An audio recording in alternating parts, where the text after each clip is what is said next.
Well, hello, welcome to Liverpool. It is finally fight night here. World Championship Boxing has returned to Liverpool. The return of Nick the Wrecking Ball. Tonight, he makes the first defence of his WBA World Featherweight title against Ronny Rios. I'm delighted to be in the company of a couple of fighting brothers. Forget the Klitschko's, forget the Edwards. It's all about the Nokes. How are we, gents? Good about yourself? Very, very good. Sam, you good? Very good, cheers, Deb. Very good. Just sitting here silent on the corner, aren't I? I enjoyed your company yesterday. You were both good fun. Sam, I'll come to you first. How much are you looking forward to tonight? Oh, you know me, Dev. I'm buzzing. I think it's going to be a great night of boxing. Nick Ball's homecoming. They both meet in the middle. I think it's going to be a brilliant fight. And Sean, I think you're sort of smirking because you don't necessarily watch too much boxing. Earlier. Don't come up with that. You heard it here first, people. But Sean, you tell me, this fight for Nick Ball, important, homecoming, has to get it right tonight. Yeah, his first title defence, I think he's got to make a good statement. First time I think boxing in this arena. So yeah, I'm quite confident to do it in all, with fashion. And Ronny Rios, he's not a walkover. He's tough. You've been watching some of his fights. He's a tough guy. Yeah, mate, he comes forward. They're probably just going to meet in the middle of the ring and have an absolute barnstorm, I reckon. So yeah, really looking forward to this one. And Sam, this whole idea of coming home, having a homecoming, we spoke about this yesterday. You'd probably love to do one in Kent one day. He's got that. He's got that tonight, Nick Ball. What sort of pressure do you think that puts on him? I think, I don't know about so much about pressure. I mean, he's a world champion, isn't he? He's obviously can deal with the pressure. I think it just means that little bit more to you, and I think he's just going to bring out the best in Nick Ball and make him want to perform better in front of his own crowd, you know. And I can imagine it's going to be loud in here when he walks out, you know what I mean? So I'm looking forward to hearing it. I think it is going to be loud in here. I think it's loud in here already with the music. I can't even hear you in my ears, guys. But there's so much to look forward to on this show as well. There's 5 fights coming up on the undercard. You're going to do some commentary. First time you've done commentary together, I think. Yeah. Looking forward to it? Well, first time I've ever done commentary. Well, I've only done it one night. I'm not no expert. I just go, oh yeah, good shot. Use your jab a little bit more. All that what do we expect from you two on commentary together? Are you going to argue? What's going to happen? I think we'll be all right because there's a camera here. But probably be pinching me under the they're going to table be or like, something. mate, get them two off. They keep talking over each other. We're not even talking about boxing. Talking about some other rubbish.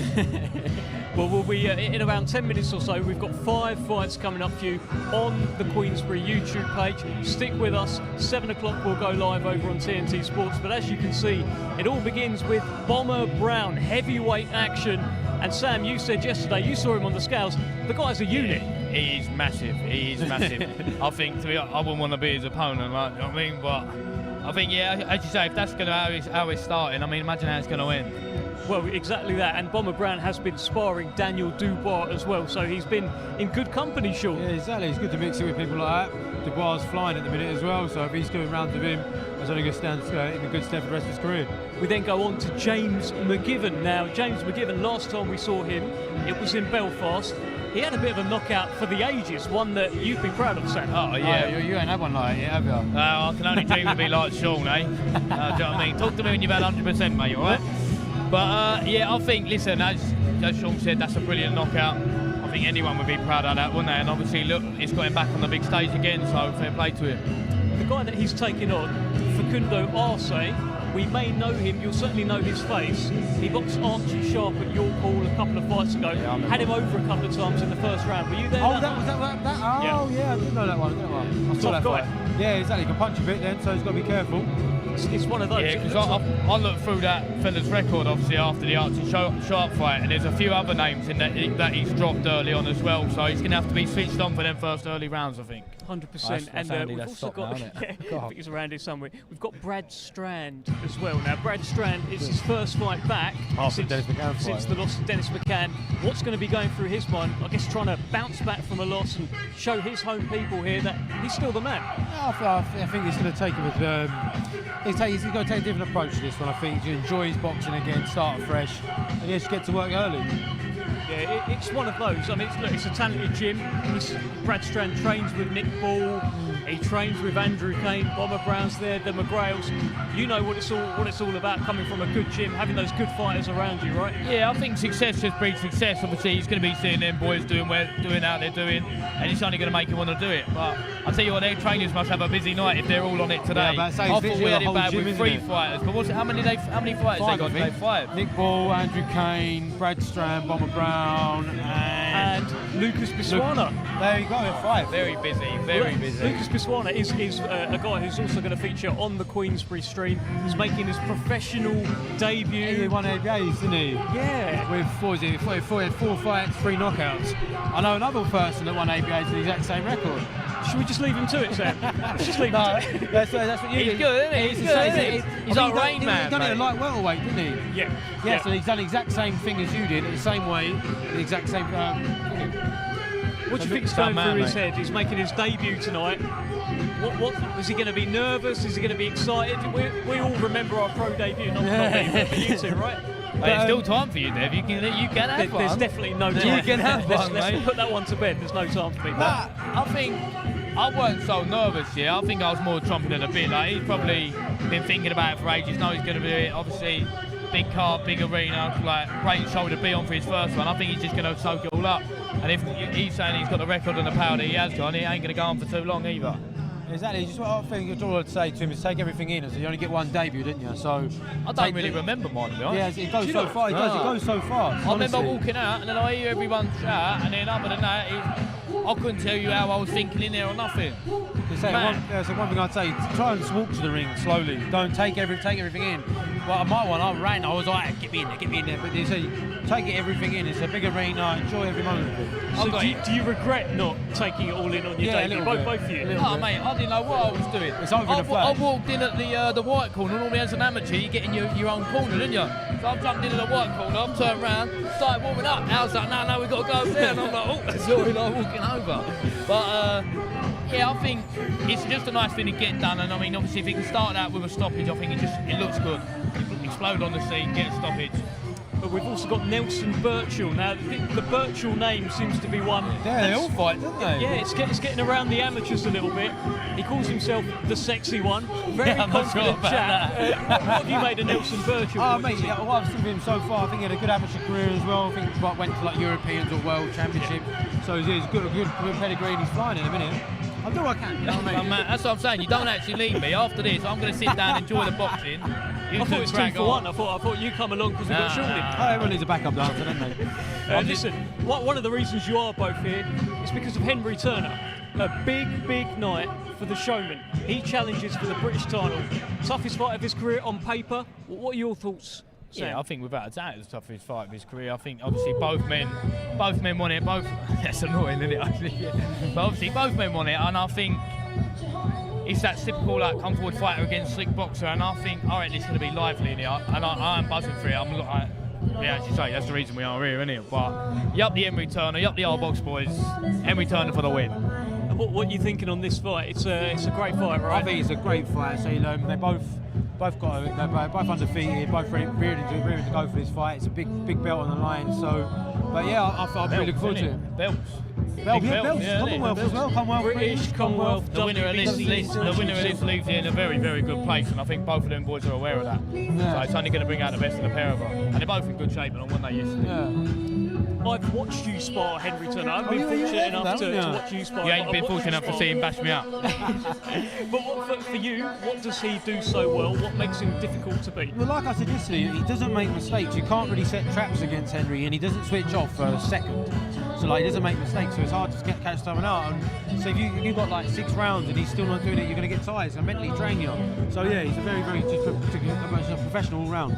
Everything. He doesn't make mistakes and slip up. And there's a British title on the line. Obviously, Jack Rafferty's got the Commonwealth, Henry's got the WBC International Silver, but that carrot dangling in the middle is a belt that you know all about. That British title. It's a lovely belt, isn't it? And I think once you've got that, I think that's like a benchmark for you. Do you know what I mean? Obviously, every fighter, British fighter turns pro, they're like, right, I want that Lonsdale belt, I want that Lonsdale belt. And then once you get that, you can start then sort of thinking about pushing on. Do you know what I mean? So when Henry gets that, mate, he's going to be buzzing, and I can't wait for it. That change room afterwards is going to be going on. Well, there's also a man who, to be honest, he terrifies me. He's terrified me for years.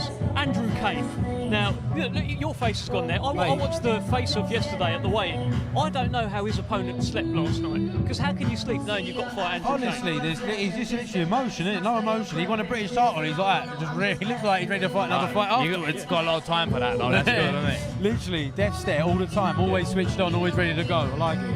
It's what you said. He won the British title, and it was like he was fuming. I was like, mate, you've become British and Commonwealth champion. Yeah, there's still a job to be done, though, isn't it? I mean, as he'll probably say himself, that ain't where it's going to stop, isn't it? Yeah. He's focused on the job to done, isn't it? He can look back and smile. He's a throwback. And also, listen, it's not just about tonight. There's so much coming up.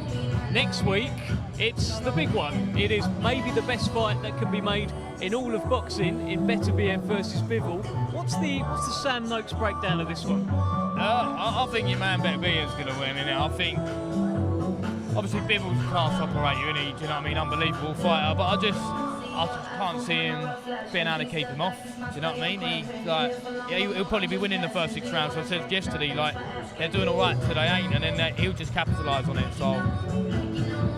I think it's such an amazing fight, to be fair. Like, they both represent different things. Like, Beterbiev's relentless, powerful, absolute monster. And Bivol's another one. It's kind of like Henry, like, doesn't make mistakes, doesn't really slip up. So it's a boxer versus puncher kind of thing. And it's kind of very important to think about. Can't wait to see it. But that pressure that Better BF puts on you, he doesn't leave you alone, and every shot looks like it hurts. How do you deal with it? I can imagine it does hurt. Honestly, I reckon he looks at you. I can imagine it does hurt. He looks at you hard enough, it hurts. Mate, I've done a handful of interviews with him, and it hurts. He fist bumped me at the end of one. I'm still struggling today. Oh, mate, he's a big geezer. I mean, when we got that photo with him, he's daunting. He's daunting. He's menacing, mate. He what walks out the way. When you put your arm around for a photo, you hover. you don't actually touch him. Do you know what I mean? Did he ask you for a photo as well? Because obviously he asked Sam for one. No. He felt safe coming next to me. I ain't got a knockout shot. So I was just getting refed in there. So what's going on next with you, Sean? We talked with Francis yesterday a little bit about Sam. I think there was a low-key call-out of Josh Padley, maybe something like that. Francis got his spoon out for one. That was quite good. But what about yourself, English welterweight champion? When you out and who you got your eyes on?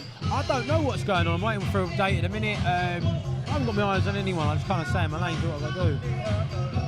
No eyes on anyone? No. Whoever wants it. You can have it. Whoever wants it can have it. I was waiting for you to like go down the camera, Junior's camera over there. Like, I want this one. I want Dev Sarni. I don't want Dev. I'm scared, mate. Let's put that one to bed. But great to be in Liverpool, right? You boys have been here a couple of days. It's good to have World Championship boxing. I don't know why you're smirking. World Championship boxing. I'm just smiling, mate. It's a great city, right? I don't know. I ain't really seen too much of it, to be honest. We've just been in the gym, just been training, and obviously in the apartment and all that. But it's a beautiful. Obviously, there's a lot of history. You come back with Liverpool. I think it's my second time here. Is it your first time? No, second. You've boxed here before. We boxed here before, so. Brilliant place, isn't it? There's good buzz around here. I think there'll be a good buzz. I think there's going to be a good atmosphere tonight. I'm looking forward to hearing the roar when Nick Ball gets announced. I think as soon as every scouser walks in that ring, I think it's going to be the same all the way through. Yeah. I think with the Nick Ball one, he'll just obviously be busier in here. Do you know what I mean? But even at the way, and every time he's from Liverpool, whoosh, the big roar, innit? Do you know what I mean? So they back their own, and I've got a lot of time for it. I'll tell you who else did get a roar yesterday. Was actually Jack Rafferty. So he's from close by. He's got plenty of fans here. Henry Turner is going into a fight, perhaps for the first time as a professional, where he might get booed by a certain number of fans here. How do you think he's going to deal with that? I think they're just going to stir him on more, shut people up and that. What would you reckon, Sam? Background noise, isn't it? Do you know what I mean? You don't really focus too much on that. It's tunnel vision. When you get there, you're walking out. It's tunnel vision. You've got a job to do. Don't worry about anything else to say. Coach, and that's I it. can't go in there now. They booed me. That's not very nice. I'm going back in the change room.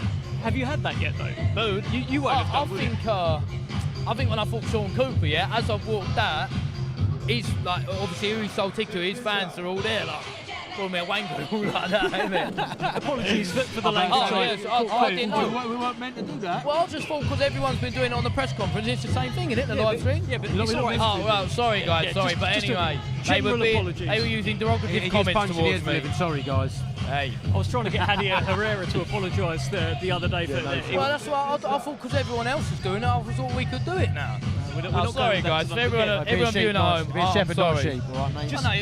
All right, how else would you say it? They were calling me very nasty names that hurt my feelings. What was the other one? What, another swear word? No, when you boxed Calvin McCord, you got a few boos. Yeah, I've had it a few times. Spurs you on? I think I got booed my last one. I think it's funny. It makes me laugh. It is funny. Like, I don't know what. He's up. I mean, he's a boxing man. Chill out. I don't believe in booing your opponent, say you're in there to do a job. No, I no always malice clap. in it. I always clap my opponent when they get their name called out. You've got that respect, Sam. I'm just a nice guy, regardless of the swear word, you're about guys. to beat Sorry your about head that. Just because I know what's going to happen, that's all it is. Tell me a little bit about Nick Ball. He is the man headlining tonight. He's been in some big fights, Ray Vargas, where most people think he won. That. In fact, let's not talk about Nick Ball. Let's head over to Thomas Schreiber as our action begins. Let's first welcome to the ring from Belgium, Amin the Beast Busetta.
Welcome to the ring from England, the undefeated Boma Brown.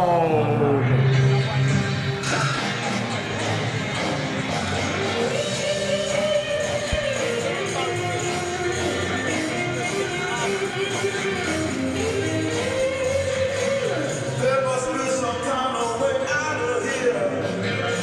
Say they're jumping to the lead. There's too much confusion. I can't get no relief. Businessman there, the drink my mind. Come and take my nerve. Can't hear that one. Learn what level out the mind.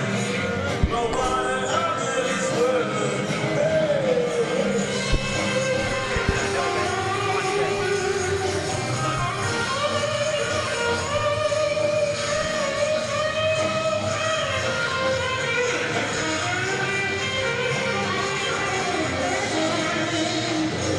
No reason to get excited,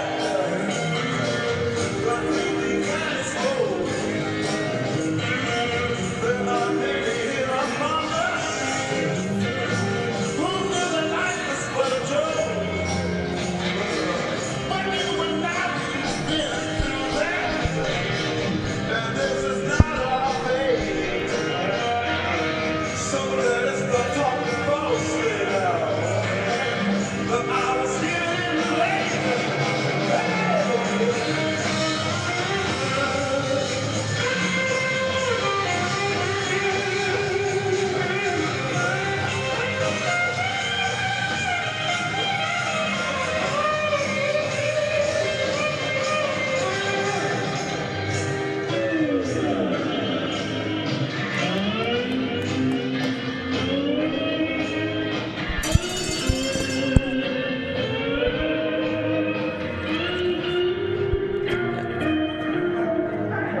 Ladies and gentlemen, welcome to the M&S Bank Arena in Liverpool, England, for a great night of professional boxing action. It is all being brought to you by Frank Warren on behalf of Queensberry Promotions, along with their great sponsors, Riyadh Season, 32 Red, and Unibet.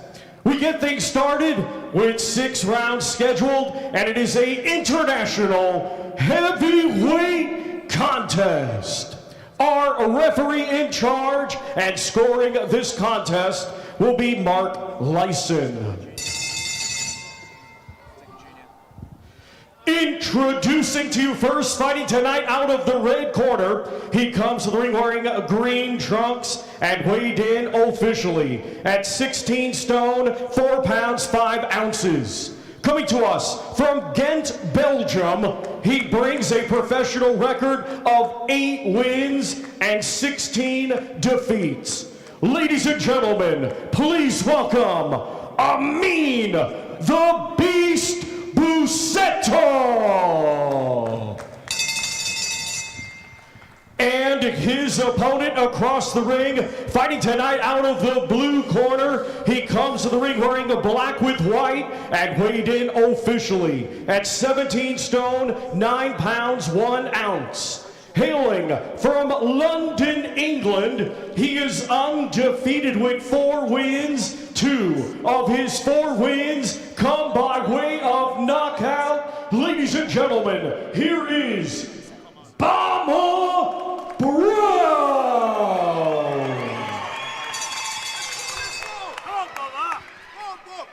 Okay, boys, both know the rules. Want you to obey my commands. Tell you to break clean. Defend yourselves at all times, boys. Good luck to you both.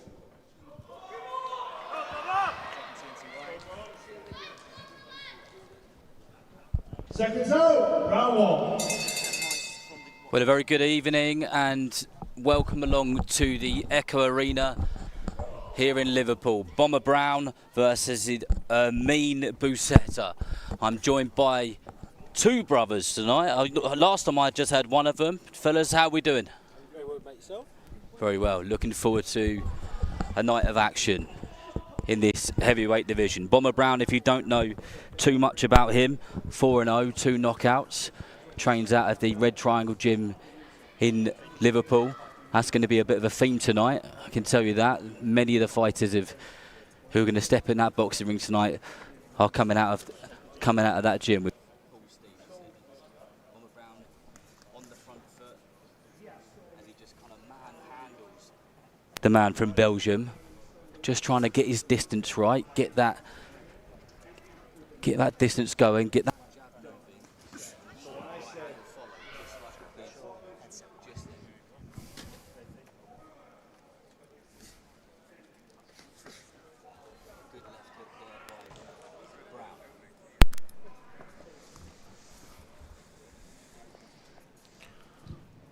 Brown weighing at 247 pounds. He's a big fella, isn't he? That's 2 of you, Sam. Yeah, he's a big old boy, isn't he? I was saying that yesterday. Shot.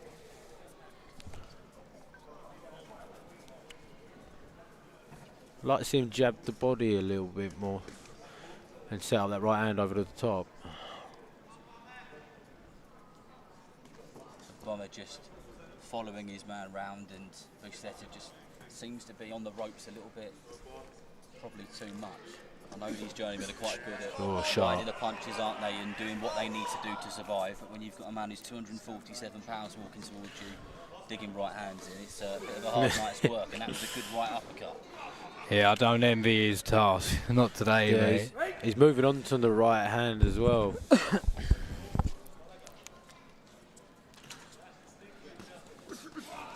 There's that jab you were looking for, Sean. It's set up right nicely. It's almost like he heard you. Shot. Oh. The Boma's just above our commentary position here at ringside. At the M&S Bank Arena. Good jab. Throws See you those want. shots, they really fud.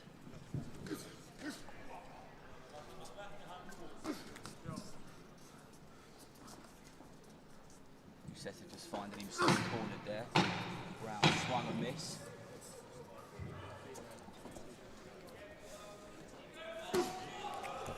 Good body shot. Down to the body. Yeah. It's when he climbs up like that, I like to see Boma peel the glove and then put a right hand through him. Yeah, very good round.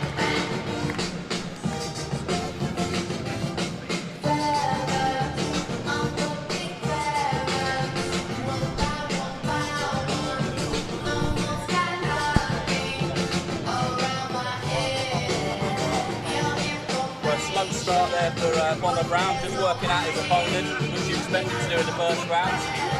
like you said, just needs to start popping that jab out a little bit more, and then that right hand will follow, and he'll probably set it up and connect really. Yeah, definitely. I think it was a very good first round, like feeling him out, put the feelers in there. So yeah, it's good. But I don't think it's going to go much longer when he starts landing that big right hand. Yeah, he might. He's clever and he's got a veteran of the game and all that, so we'll just see. But as you say, keep chopping down and try and get that right hand over the top. Seconds out. Round 2.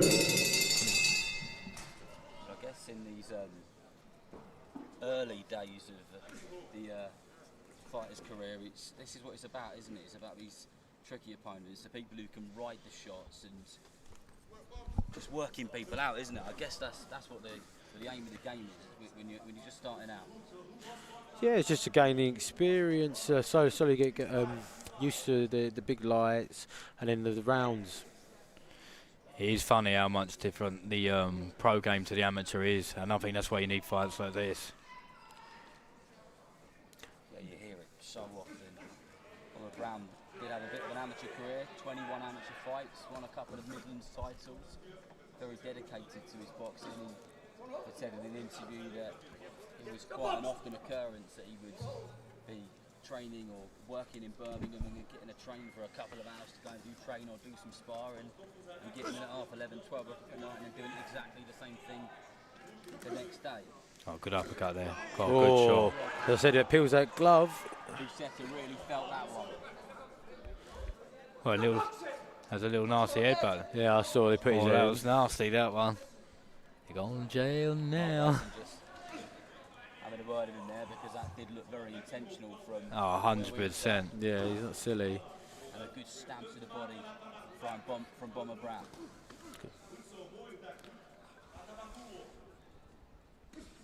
Good jab.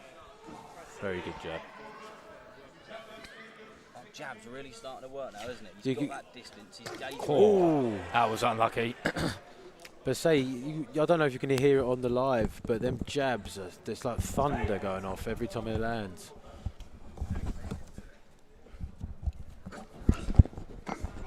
Good body work there from Brown. And then follows one with one upstairs.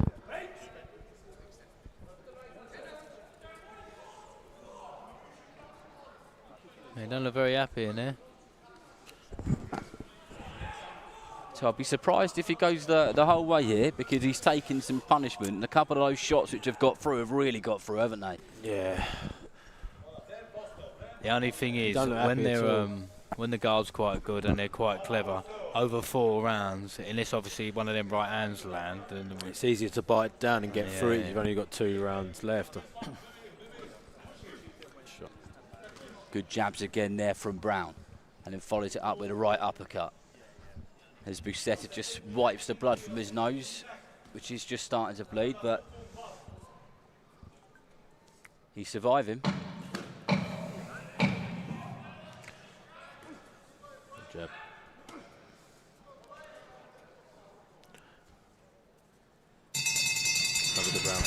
Well, Brown seems to just be up in the work rate ever so much, doesn't he? Just about going up a few percent each round as the rounds go by. Yeah, I think you're going to need to because he's covering up quite well. He's moving around, so I think if you're going to want to get him out of it, just step on him a little bit more. Yeah. But as you say, he's slowly doing that. Turn the screw a bit now this round and then see what you got.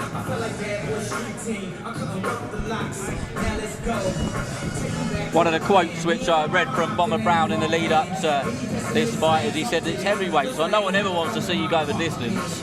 Like they always want to knock I think out that's the just boxing in general, yeah, I know not it just is, yeah. heavyweight. But more so with the heavyweights, like especially when it's a 12-round fight.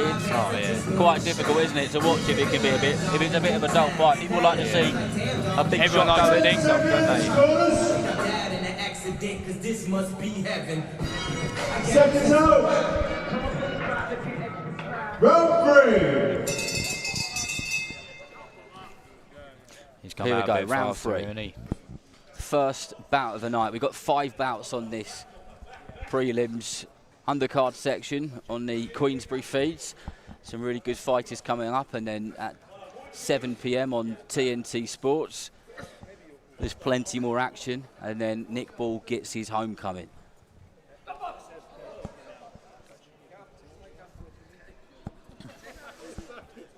Referee Mark Lyson's got his work cut out a little bit, isn't he? There's a few different tricks going in. He's up and down all day. All night even, sorry. He's got 5 fighters on, isn't it? He's got 5 fighters. 5 fighters, yeah, from the Red Triangle Gym. All good fighters as well. Oh, he's definitely going to earn his money tonight.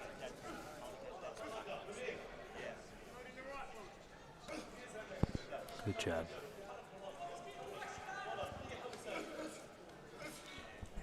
I wonder how Bomber will do when he goes up the rounds a little bit, because it seems that he puts a lot of energy good shot. into each shot, and just as I said that, he landed a really good straight right hand which snapped the head back. Yeah, he looks smothered a little bit. Busetta.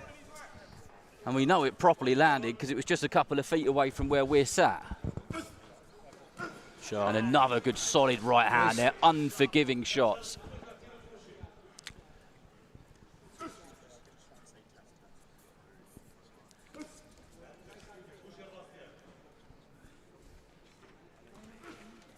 But what I was getting at before he landed that shot was he does seem to use a lot of energy in all those shots. Yeah. Like none of those shots are kind of tappy, then sets up a big shot. Got to use a lot of energy, size of the arms.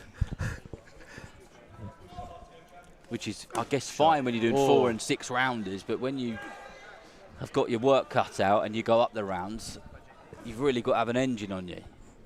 Yeah, I think that will come though with the experience. I was the same. I remember I'd done a 6 rounder and I put absolutely everything into it, all the punches. 3rd round come, I was blowing.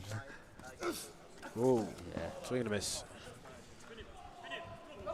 That's it. It's the experience. You sometimes get boxing fans saying, "Why is X fighting this person? You know, what are they actually learning from it?" There's always something to learn from it, isn't there?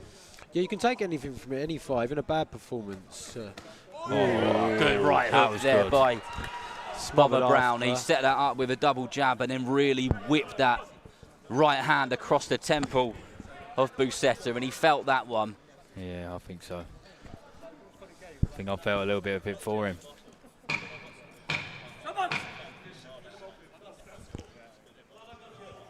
So big. And Brown's got to capitalise on this now, which is exactly what he's doing. He's just stalking him and chucking those right hands in.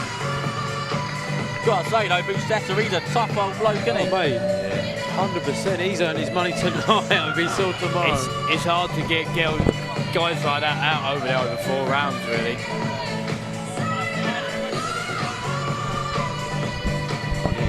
Yeah, I don't envy some of these journeymen at all. You know, just Week in, week out, fighting, especially when you're fighting at cruiserweight and heavyweight with people like that. That's a hard old job, that, isn't it? People don't realise how crucial to the sport journeymen are, you know. Yeah. Hats off to them all.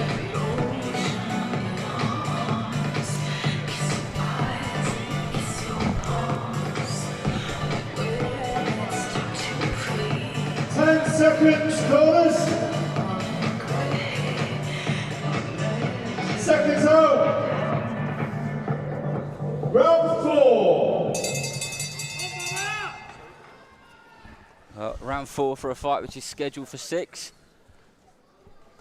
And as we were saying a couple of rounds ago, Boma Brown is just up in the percentage each round, just by a little bit.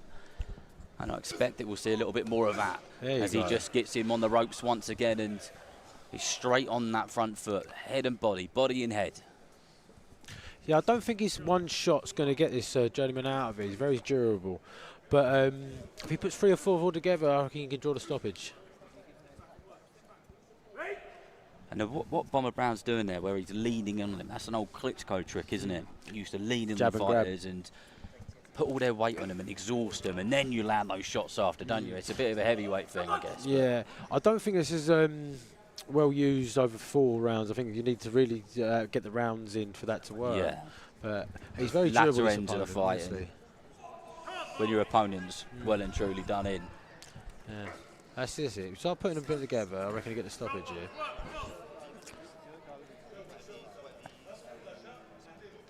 He's not getting carried away though, Boma Brown. He's throwing good shots, landing them, getting through, as we've said and we've seen. Yeah, it's a very composed performance. Yeah. I didn't see how many bouts he's had. 4 bouts. 4, yes, he's good after 4 bouts, not to get too gun-ho. Good jab there, which snapped the head back. of Busetta.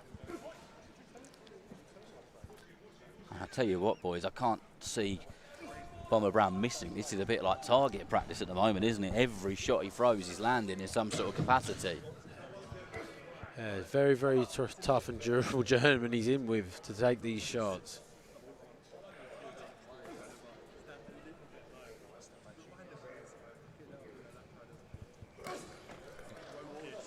There's a good left hook there by Boma Brown.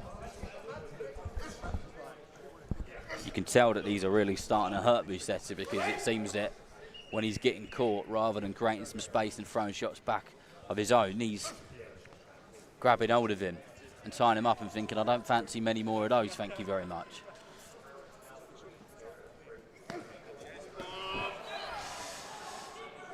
Decent left hook landed on the right glove of Busetta, and he's just going round in the same direction at the moment, clockwise, and he needs to be careful himself that he doesn't walk into 247 pounds of Boma's right hand.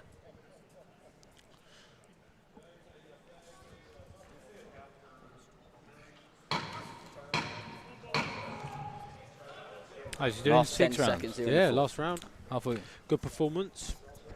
2 more rounds to go after this. I thought Oh, he it's said it's 4 on the screen. Oh. My bad. He's just counting on He about did, you 4 weren't seeing rounds. things. And he didn't opt for another couple in the middle of the ring, don't worry. Oh yeah, I think mate, he's having it rough, isn't he? I thought he only had 4. Bless him. I've got a lot of admiration for these guys, like doing this job, sat here week in, week out, and you see them and you've got to admire it, haven't you? Like, They're an essential part of the program, like basically the pillars of pro boxing.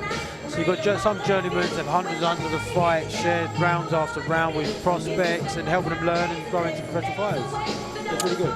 Yeah, I think one of the journeymen on the card tonight's had like 120 odd fights or something ridiculous. there's some amazing stories about journeymen, and They're always characters, aren't they? Yeah. Always good characters. yeah. I remember reading a story about Peter Buckley, the old journeyman, and he just got to a pub garden, and his manager called and said, you know, we're up to, so I've just got to the pub garden. And then in about an hour later, he was in a boxing ring. Is that the one who Just fought for a late Fraser start. Clark? I remember right, he was a school teacher, he got the phone call up, and he fought Fraser Clark on his debut, I think. I think I do remember that myself. Good jab. Yeah, there's some amazing characters, great stories. But Busetta is hanging on in there. He looks knackered, he looks dented, he looks wounded, but he's still got a little bit of fight left in Yeah, him, he's because he's popping back. throwing shots back, He's isn't having he? a go.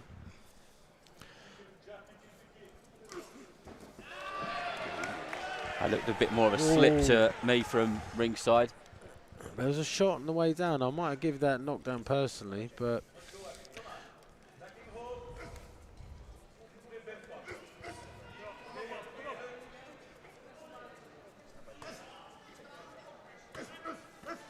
You get the sense that he smells Brown blood is here. smelling blood, and has got that instinctive that he may well be able to get the job done here. Sure. That was a decent right uppercut, which Busetta walked straight into.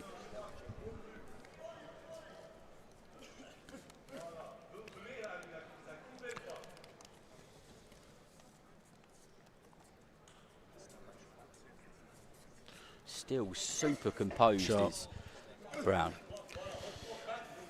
It would be so easy for him to get carried away after landing a decent shot like that, wouldn't it? But instead, he's just compact, hands up, Yeah, it's just mature doing all the right performance. things. Yeah, he's looking real good tonight. Yeah, he's not rushing in, not getting carried away. It's a good performance. Busetta did well to just slip that right hand to Brown there, otherwise that one would have landed square on the end of his nose.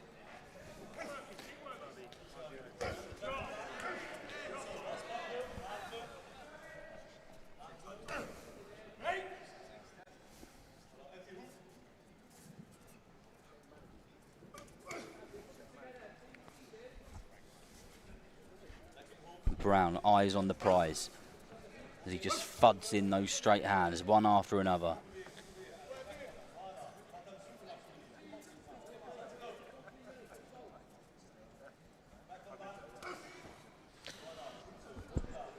I'd like to see a few more fades from Boma Brown. Set up the bigger shots.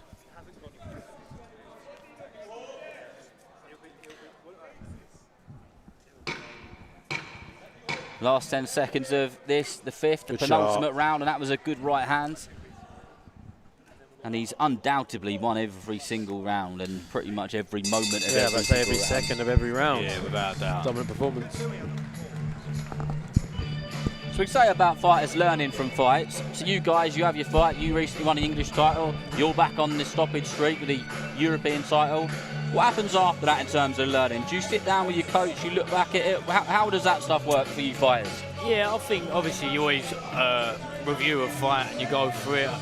But I think you've got to do that if you want to progress. You can't just because you win or, for example, get a stoppage, expect that was a brilliant performance and you got nothing to learn. Our fighters do that, it goes to their head and then they come out and stuck. So, yeah. Yeah, I like to study my fights afterwards. Always take something and to make room for more improvement after each performance. Yeah, that's what it's all about. I think 10 seconds, bonus. in anything, if you just get complacent, don't you, and think, well, I've done that, that's it, I'm sorted, you know, got nothing to worry about, then you're never ever going to improve, are you? So it's about that learning. A sixth round in which has been a dominant performance by Boma Brown. So if he can get the stoppage here, he's got the rounds under his belt and the stoppage at the end of it, so it'll be a very good. That's a good night's work then, isn't it?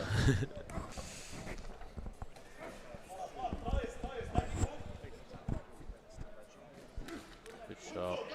Cool. Oh, and Busset is Oh, somewhere, but Shot. Oh, that was a good Boma Brown counters with a right uppercut, and Busetta finds himself on the canvas. And I don't think he's going to make his way up. And just as you said that, Sean, it could be the perfect outcome for him. Yeah, highlight reel shot. Perfect First outcome. time he Good had a performance. go and then he got caught. I'd like to see the replay of that.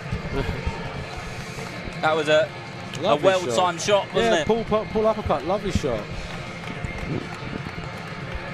And I think that came from his composure as well, didn't it? Yeah, exactly. It came from like didn't not rush in, necessarily calm, flying at him. composed, lovely shot. So they say about never look for the knockout. It'll come. If it's going to come, it's going to come, isn't it? And that's exactly what happened there. Yeah, and he could have 100%. easily got to the end of the round, and it would have been a 10 point for every single round that he did, 60 points. But he didn't. He was really composed. He found a shot, pulled it off beautifully, and then that's going to get some views and boost up his profile, wouldn't it? Yeah, 100%. I always found in my career, every time I try and look for the knockout, it don't come. And the time to relax, settle, keep composed, they come. Yeah, it's a very good highlight reel knockout, that. Good for him. Well, Thomas Shriver will give us the official time of the stoppage in the sixth round, and Boma Brown moves to 5-0. What a way to start the show. Ladies and gentlemen, here is the official time. 39 seconds of round number 6. Your winner by way of knockout and still undefeated, Boma Brown.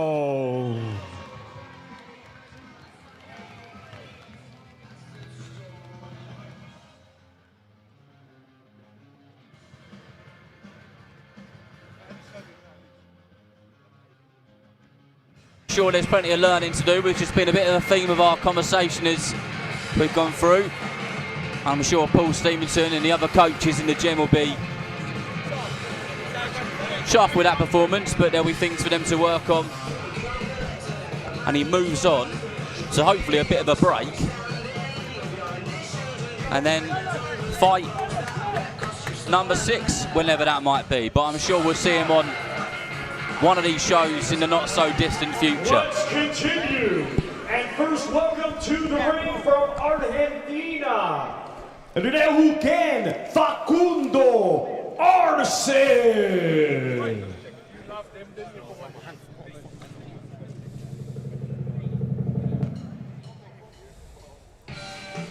Boma, let him come out. Delay.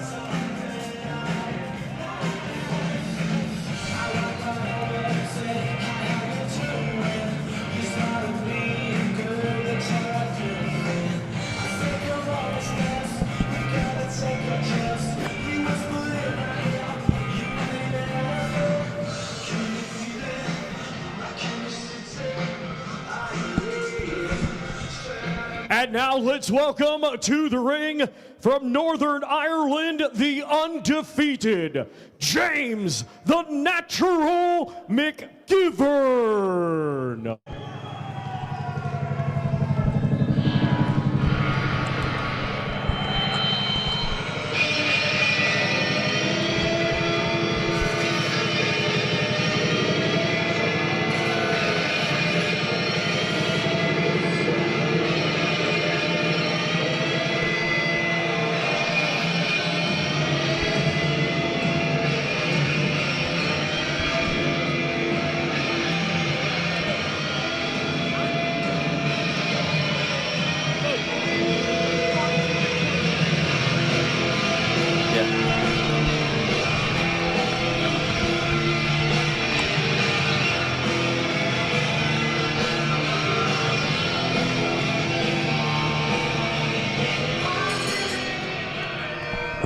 Ladies and gentlemen, this bout is scheduled for 8 rounds, and it is an international lightweight contest. Brought to you by Frank Warren on behalf of Queensberry Promotions, along with their great sponsors, Riot Season, 32 Red, and Unibet.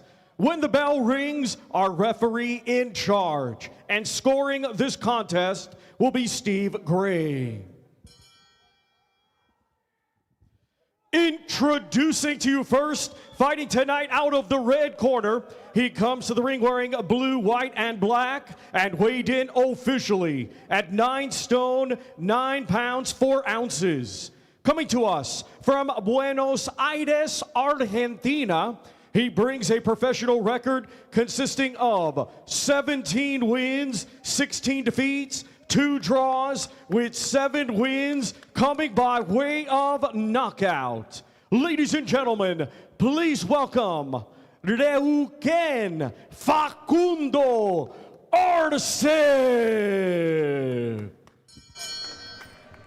And his opponent across the ring, fighting tonight out of the blue corner. He comes to the ring wearing a black and green and weighed in officially at 9 stone, 9 pounds, 1 ounce.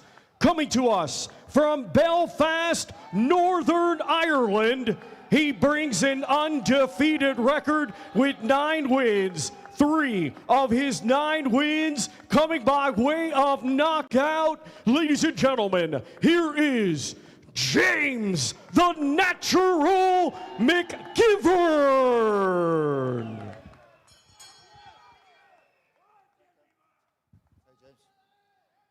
Okay, boys, have a cold break. Take 1 step back. Sidigo break. Un paso atrás, okay? No punches around the back of the head. No golpes de la parte atrás de la cabeza, okay? Tugging guantes, touch gloves. Good luck, lads.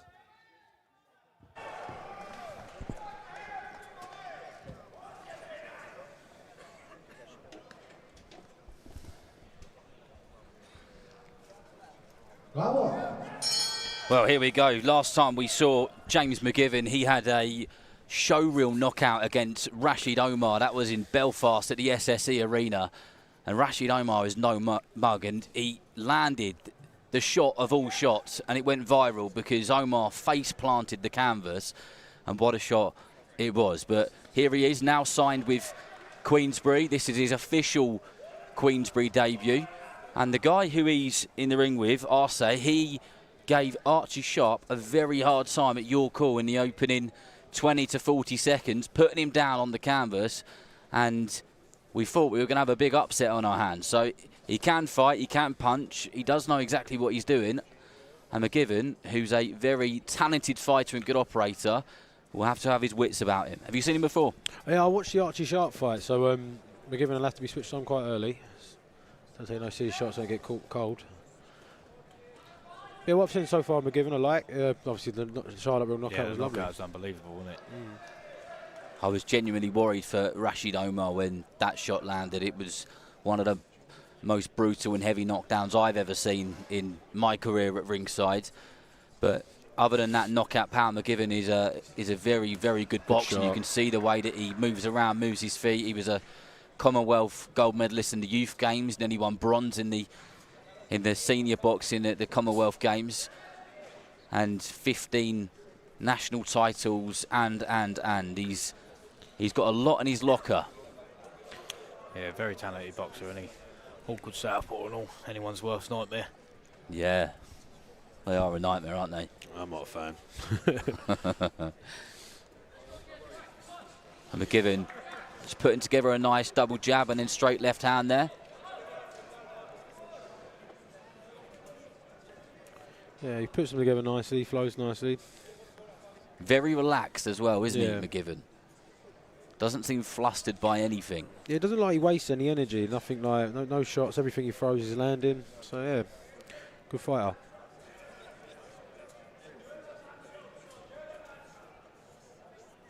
McGivern just holding that centre of the ring. And also he's going to have a Good shot. He's going to have a hard night's work just getting in to land a shot on McGivern, I think, just because he's already set up that distance, hasn't he, McGivern? He just made those adjustments, and every time he makes his way in, McGivern is just popping that jab out, and putting him off his pattern, his rhythm, his flow, isn't he? Yeah, definitely.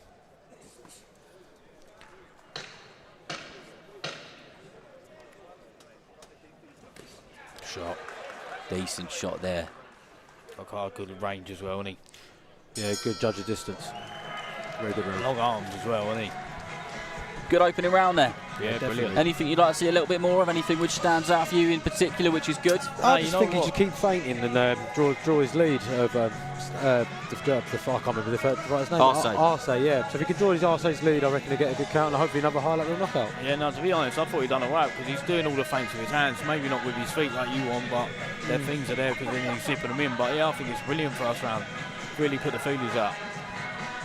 He just seems to control the fight so well, does McGivern. And I noticed that when he boxed last time in Belfast, and that was really the fight which sealed the deal to get him signed by Queensberry, as he does everything just very well. You know, there's kind of nothing's really stand out because it's all stand out. Like his feet are good, his head movement's good, his body movement's good. So it's not like, oh yeah, he's a really good whatever this particular skill is. Yeah, good all-round fighter.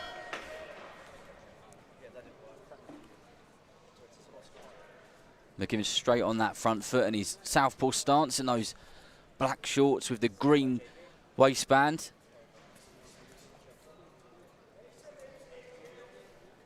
And Arce looks like he's trying to find a way in. And it's a bit of a puzzle to solve for him.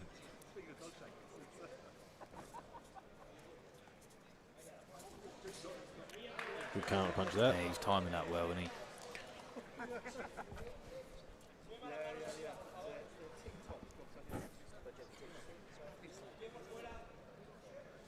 McGivern is constantly fainting as well, isn't he? He's constantly doing something to occupy his opponent's brain. He's making him think all the time. Yeah, then body shot's going to pay dividends later. They're landing clean.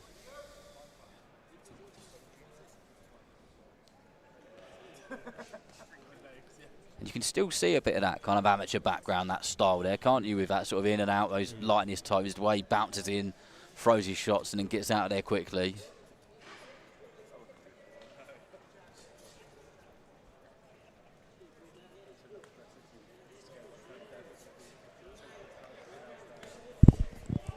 A good lead hook there by McGivern, who lands his shot and then creates himself some space and then goes back to work again, making sure that the judge and the referee, who's the same person in this instance, can see that he's constantly at landing those more eye-catching shots.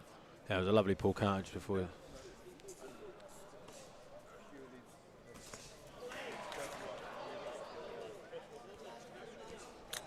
Yeah, his opponent just ain't really got an answer at the minute, has he? I think he's looking really good. I mean, we're going into the last minute of the second round, and I felt at the end of the last round he looked like he was already running out of ideas. That body shot hurt him, landed under the right elbow of Arce, and you could see he just took a bit of a deep breath there. Mate, it was a lovely left bolo to the body. Stereotypical shot for a southpaw, isn't it? Horrible shot, that.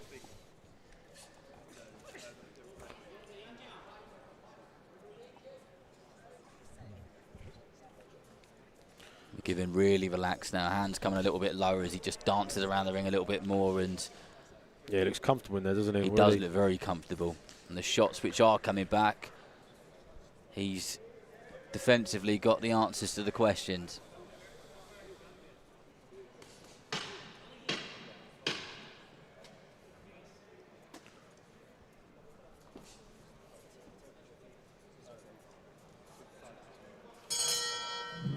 Well, another solid round there for James McGivern. Yeah, so Arce's completely run out of ideas at the minute. McGivern sailing through it. Nice and comfortable. I spoke to James McGivern in the build-up to this fight on fight week, and I said to him, you know, what do you know about your opponent? Anything for you to be aware of and so on. And he said the same thing as most people have, is, you know, I watched the Archie Sharp fight and I said, do you think you can get him out of there? And he said, I'm never going to look for it, like we discussed in the last fight when we were talking about Boma Brown. But what he said was, expect a strong distance win for me, where I win every single round and pretty much like every moment of every round. And that's exactly what we're seeing, aren't we? I think he wants to show that he's not just a knockout artist like he did in his last fight. He wants to show, you know, look how slick and silky my boxing skills are as well, because that's what boxing fans, and that's what the likes of Frank Warren want to see, don't they? They want to, who's the sort of guy who can move them up and fight in that division. Yeah, no, he's very, very comfortable, composed, mature performance.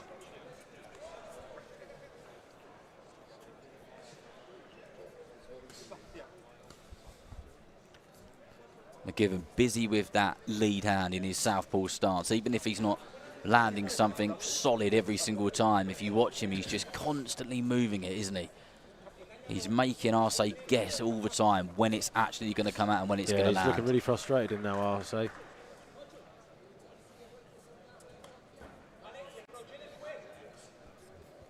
The man from Argentina is just falling short at every shot which he tries to land, and he's just missing. Yeah, he's going to get more and more frustrated at this rate, I think.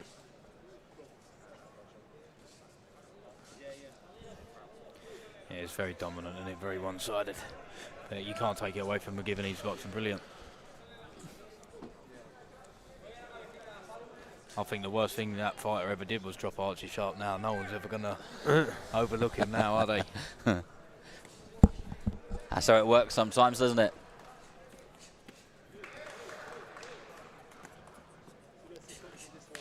Well, a bit more work rate coming back from Arce, the man from Argentina.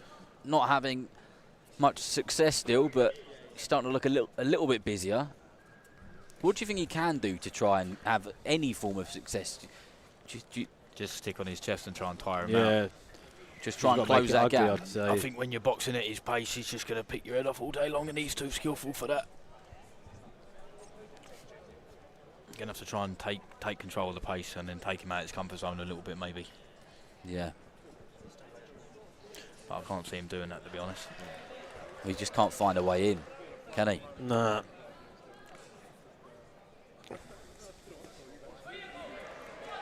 It's a bit of a bigger ring than your call as well, isn't it?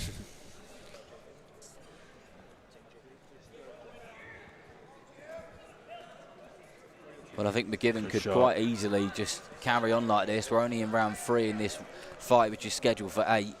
And he could just float around all night, popping that jab out, throwing the odd straight left hand uppercut.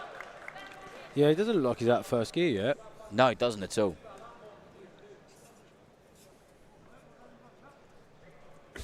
Bit of talking going on.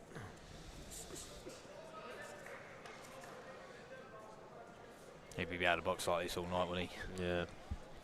He's enjoying it in there. Oh, he did get caught there, though, by the same shot which dropped Archie Sharp. Yeah, he held it that nicely long low. left hook.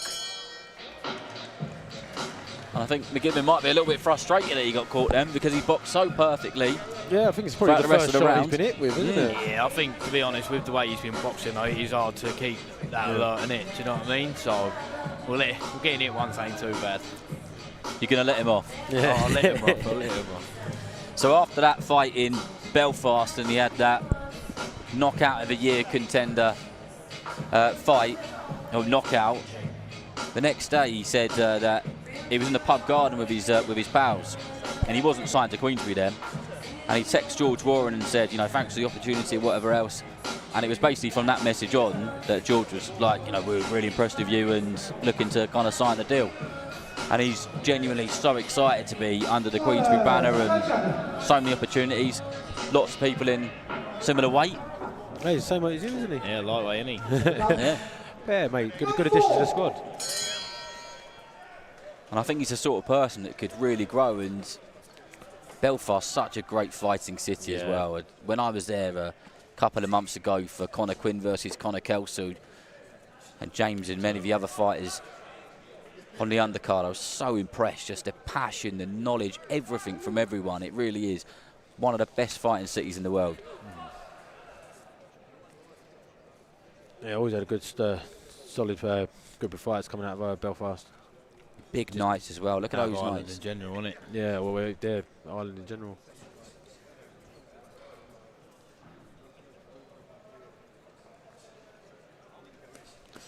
I was trying to get under that jab of McGivern, trying to get into the torso of McGivern.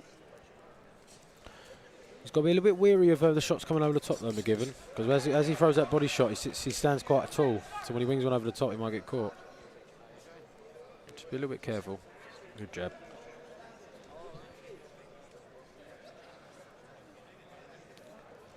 McGivern just holding the centre of that ring. Pushing Arceo about a bit with that jab and occasionally following it up with that straight left hand. This is great work from him. Yeah, he's turned the screw a little bit here. Good shot.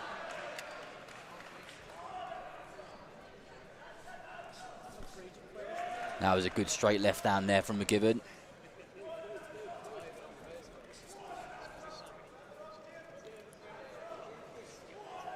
Lovely and light on his toes when he gets moving. He just floats about.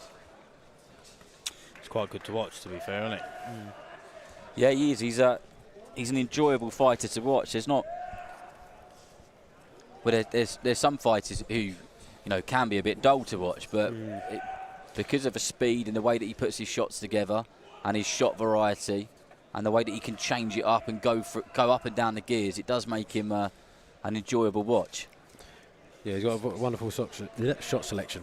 Can you get mouth words out then?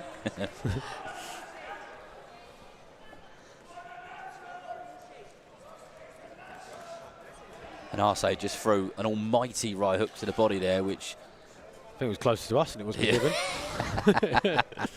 It's good. I tell you what, I bet it would hurt if it landed. I was on behind you, I'll be safe.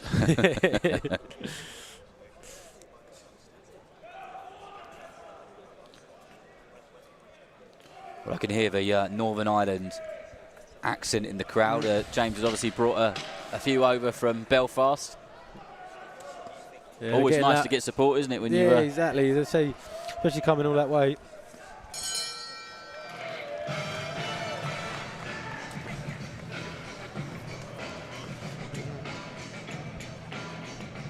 Well, McGivern is well and truly in cruise control here. If you're just joining us on the Queensberry feed, on the Queensberry YouTube, this is our second fight of the evening. We've got 5 for you in total on the prelims. And then at around 7 p.m, or at 7 p.m, live on TNT Sports. And there is we use the term stacked card in boxing a lot, but genuinely seeing a lot of the boxing fraternity talking about this show in Liverpool. And it is a proper stacked card. Lots of talent from the city. And of course, later on, Nick Bell gets his opportunity here in his hometown, in his home city. Seconds out. Round 5.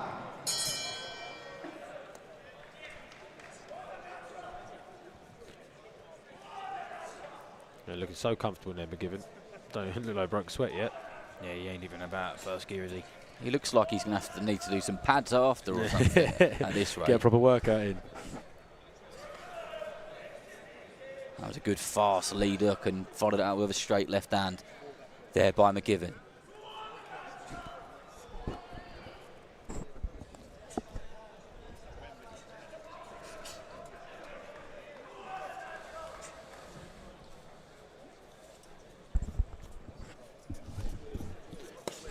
the first time I saw McGivern was in Belfast, and Anto Kakachi was my co-commentator that night.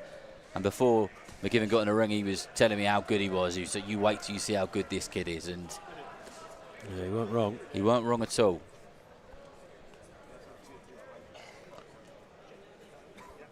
Another good fighter from Belfast, a great fighter from Belfast, Kakachi. Yeah. Doing great things, another brilliant story.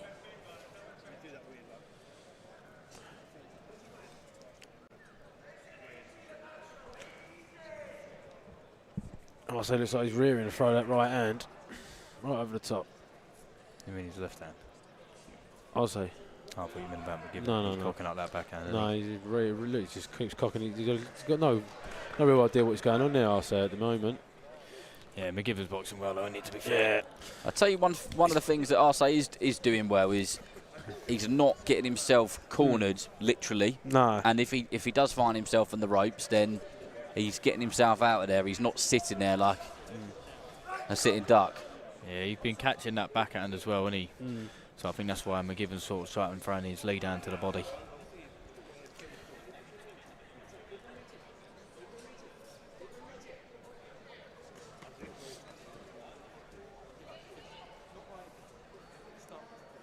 Referee Steve Gray hasn't had to do bundles in this fight at all, has he? No. I was He's had impressed a about pretty easy night's work. Switch between languages as well in the middle, wasn't he? Yeah, I've not seen a ref do that before. Very impressive. Yeah, I've seen him do that when he gives the instructions in the centre of the ring before the fight starts. Good skill. Yeah, exactly. It's quite impressive. Good little party trick.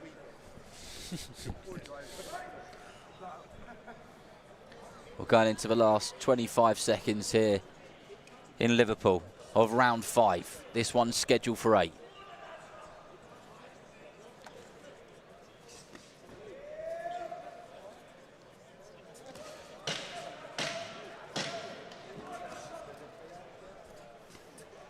I say chucks a right hand in as they kind of break away from each other. Another good round.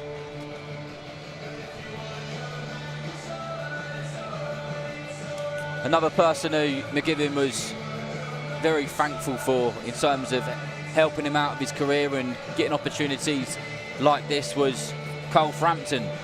You know, a fighter which a lot of those guys definitely look up to and take inspiration from. And you in a game like this, you've got to have a bit of help and sometimes a bit of luck from people, haven't you? Yeah, definitely. Well, we've not really got any other fighters down, mate, so to look up to. It's just me and him, really. And obviously Dennis is now as well. So the other people coming through after us. Everything in life, you always need a helping hand, and yeah, it's quite hard to exactly. just do everything on your own.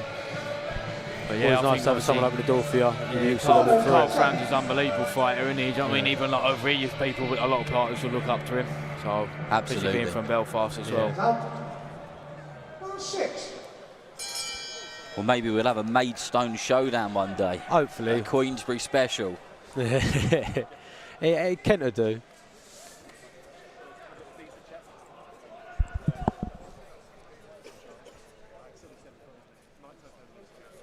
McGivern straight to work. That jab, that right hand of his doesn't stop moving. It's doing something at all times. Lovely bit of footwork. Just making Arce miss over and over again. Yeah, he takes angle every time. Spins off lovely. Shot. Lovely. Put the shots together nicely upstairs, and then that was a stinger lead hook down to the left-hand side of the body from the man from Argentina.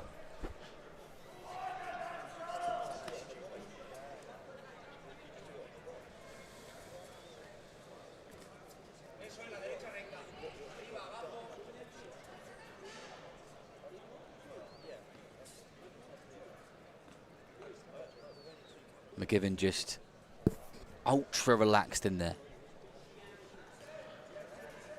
I think he could do this for about 15 rounds if he wanted to. Cool, and the rest. I reckon so. I reckon we go for dinner, come back, he'll still be in there nice and comfortable. Should we give it a go? I'll beat you buying?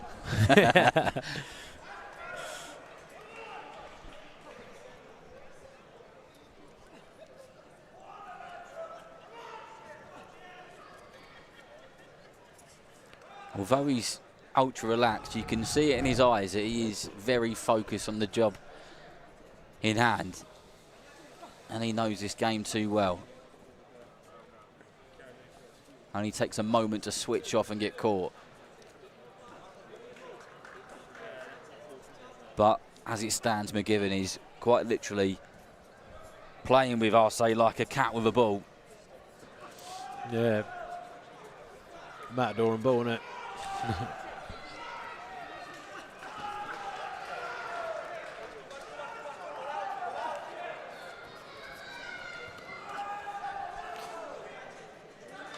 I'll say so fixated in getting that left hand off that he's opening up for him to keep spinning around, isn't he? Yeah. It's obviously a shot which has worked for him, and we saw it work for him when he landed it in York Hall, but It ain't been working tonight. it certainly hasn't. And Well, I think he's only landed with the one punch. Well, some people know about it now, don't they? It's not a hidden that's secret it. no And more. I'm sure James and his team would have been very aware of that punch and that shot, and he'd probably be focused on that more than anything. Oh, nice.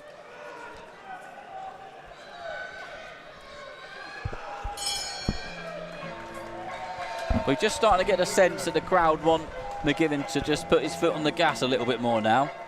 Do you think you could get him out of there, or do you think Arce's too experienced in riding the punches? It's very tough. I don't think he's looked Arce hurt been yet. stopped, has he, before? Arce been stopped? I don't think he has. Yeah, I think Yeah, it's he going looks to be very quite tough. tough to get out there, isn't he? Because he got hit with some big shots early on and some nasty body shots as well, didn't he? So we shall see. It's the excitement of boxing, eh?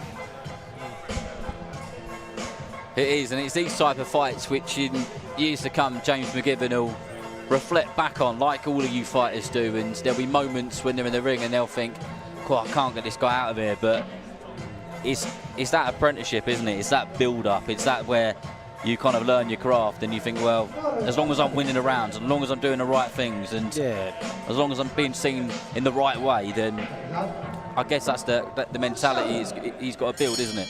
Yeah.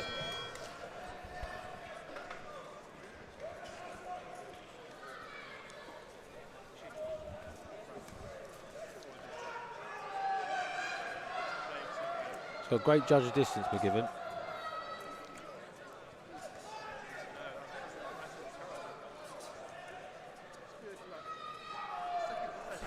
He seems to land shots with very little effort as well. They just pop out very easily, and a lot of the time they land, even if they're not big, powerful shots which are going to hurt people. They distract him, they score him. They're catching the ref's eye. Yeah, lovely turn again. Good.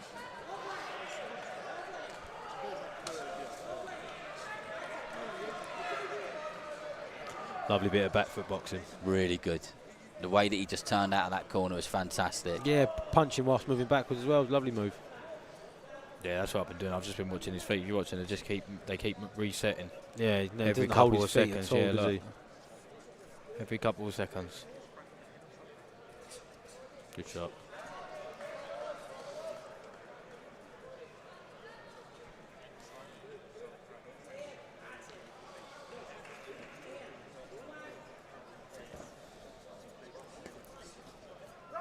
But there's definitely a little bit more front foot movement from Arce, because he is kind of walking towards McGivern a bit more now, but McGivern is just too little too late, I reckon. yeah. Definitely too little too late.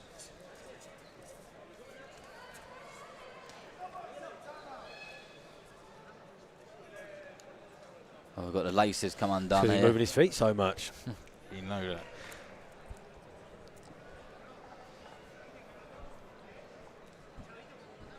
Oh, for a second, I thought he was going to do bunny ears when he was doing it up. Nothing wrong with bunny ears, boys. You've only just learnt to do it the normal way, haven't you? No, if no one teaches you, no one teaches you. This is what happens when you've got two brothers co-commentating. Yeah, lovely. That was class, that.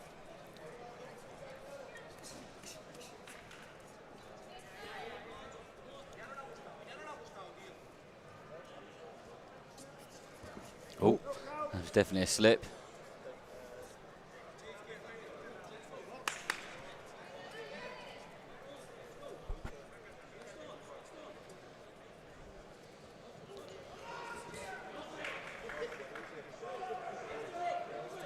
Arce just doing the same thing but getting the same result. Yeah, just following him around now, and he is. James is almost welcoming that on because well, he's got an answer to it, hasn't he, every time. We see it with the Boma Brown fight, didn't we? When he opened up, he got caught, didn't he? So I wonder if we're going to get this for this one. Where he's getting frantic and desperate. Yeah. This is where Arce could get caught here, isn't it? Where Where it's most dangerous when he's running in like that. But you said it last time, Sean, with Boma Brown. You said what a perfect situation for him would be to get the stoppage at the in end the final of round. So take it away. Oh, I hope he does, mate. I hope he does. But say now Arce's opening up a little bit more, it might come, hopefully. Setting the theme for the night, last round knockouts, yeah? Give us the lottery numbers later as well. Oh, mate, if I call it every night, mate, I'll go get a lottery ticket.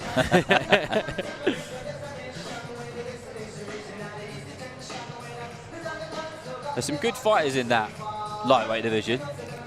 I don't really know any good fighters in the lightweight division, do you? Mate, to be honest, mate, one of them's all right. My brains, don't I? Yeah. But you know, I had a look at some of the kind of potential opponents down the line. The likes of your Maxi Hugheses, your Mark Chamberlain, your Josh Padleys. Yeah, there's loads. The list goes on. Gavin Gwynn, Ryan Walsh. There's there's a lot of domestically good fights there.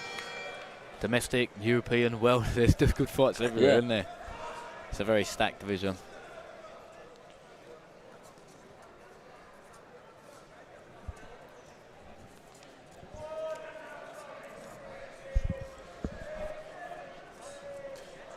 Oh, cool. That was good boxing. What seems to be happening a lot when Arce is kind of stomping towards McGivern is... He's kind of just charging in, isn't he, sometimes? He does.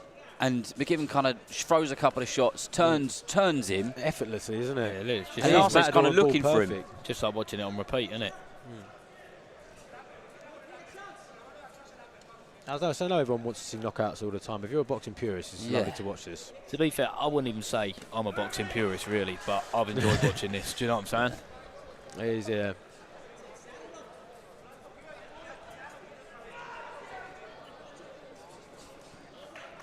Good double jab, straight left hand from McGivern there.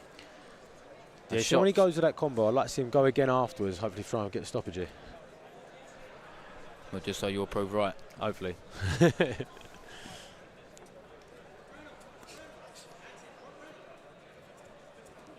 See there, now he's still, when he rises up, go again after that. Shot. Good shot there by McGivern, that left uppercut ever so slightly just scraped the head of Arce as he slipped off of his head. But he is one tough man. He is a tough man, and McGivern just seems to be trying to draw him in so he can land that shot, fall into an uppercut or a straight left hand. Yeah, I think if he does get that stoppage, it's going to be like an uppercut, I reckon. See how he just dives in with his head down low, the uppercut there.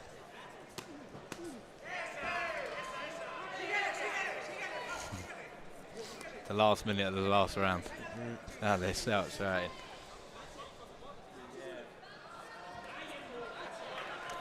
See, he's flying at him now. He's the man from Argentina. James just needs to do exactly what he's been doing if he wants to get himself the victory, which of course he does. Just keep dancing on that back foot. There you go. Lovely shot.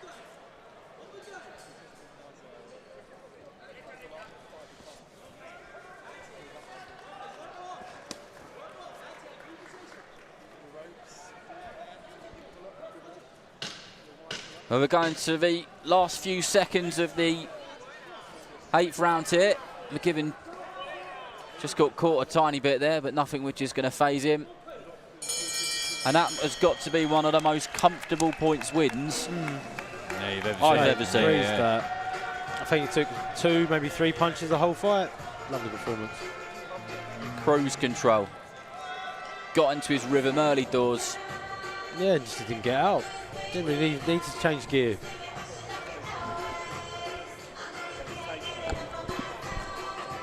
Also, really nice to see Ricky Burns there in the corner of James McGivern. Great fighter. So many fantastic nights he had. And, another tough lightweight. Yeah, very good division. Yeah.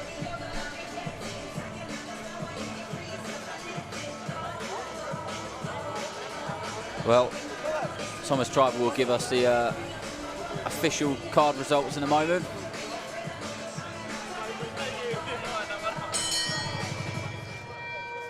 Ladies and gentlemen, after 8 rounds of boxing, our referee in charge, Steve Gray, scores the contest 80-72 for your winner.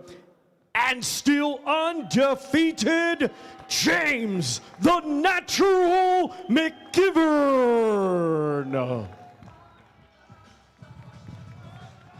Shutout win there. Good performance. Well, job done for James McGivern.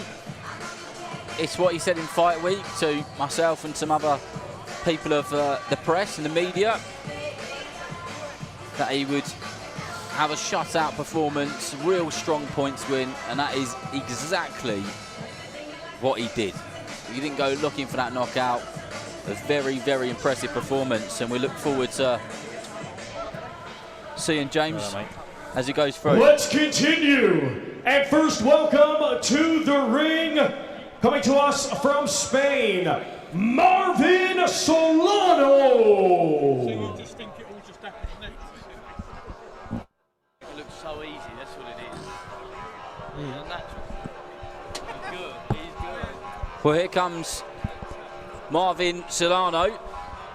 If you watch the Nathan Heaney versus Brad Paul show, I don't know who to send me in for. he was the opponent who Shabazz Masood was fighting.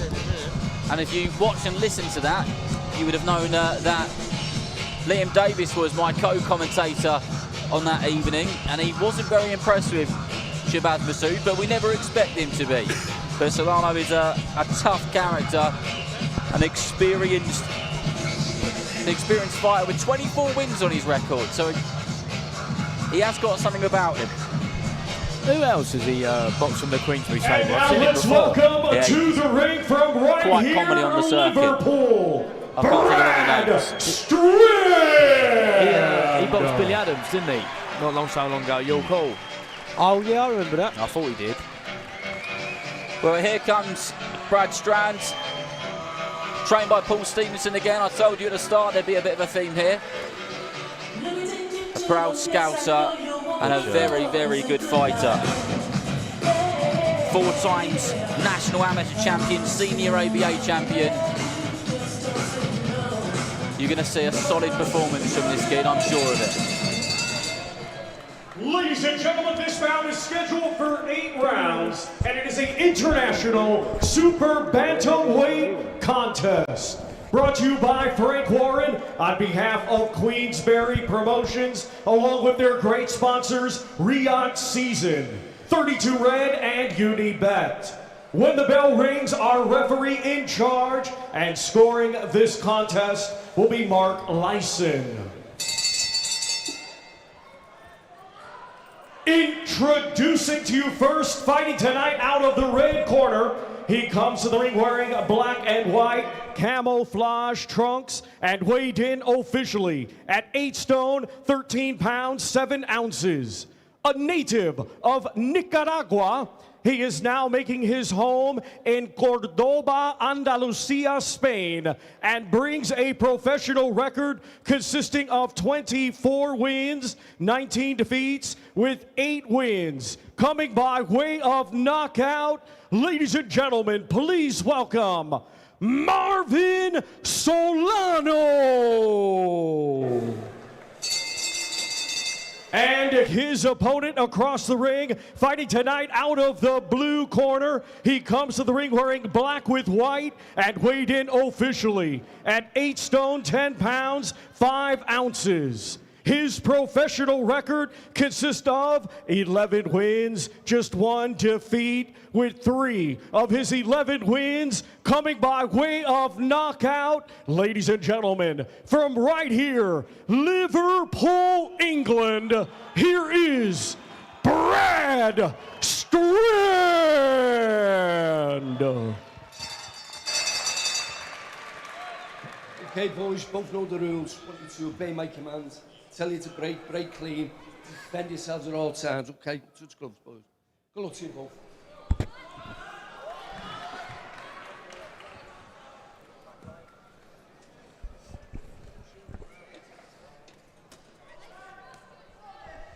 Seconds out, round one. Well, round one, and the last time we saw Brad Strand was in that fight against Dennis McCann, which ended in defeat for him. But he is a good operator, really good operator. Like I said in the intro, on the lead up to him making his way to the ring, plenty of credentials when it comes to the amateur games. The foundations that he's got are fantastic.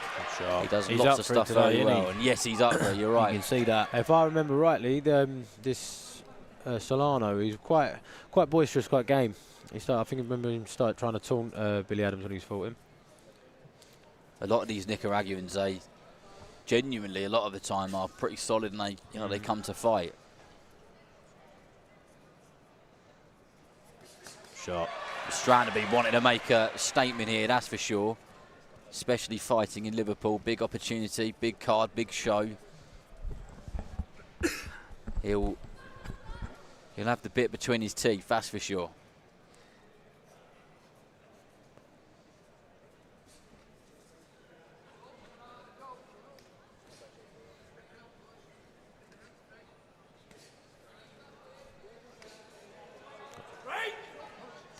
Oh, I told you. He's not going to. He's naughty. He tried doing that against Billy Adams as well. I'd be upset, I would. I think Solano was quite lucky that didn't get a point taken off Mark there. Lyson didn't take a point away there. That was a solid right hand which landed by Strand. Again, Brad Strand with that left hook again.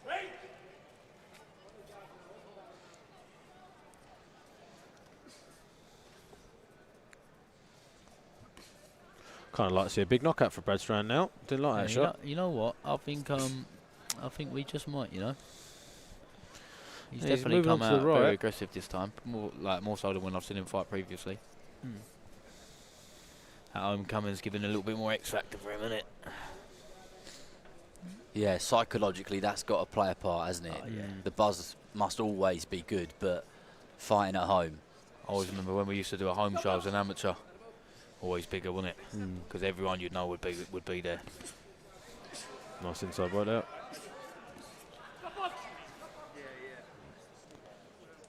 I'll tell you what, I think if Marvin Solano goes this whole fight without the point taken away, the way things are going, I'll be quite surprised, because he's already up to some pretty naughty tricks, isn't he? Yeah, good shot. Very good left hook there by Brad Strand.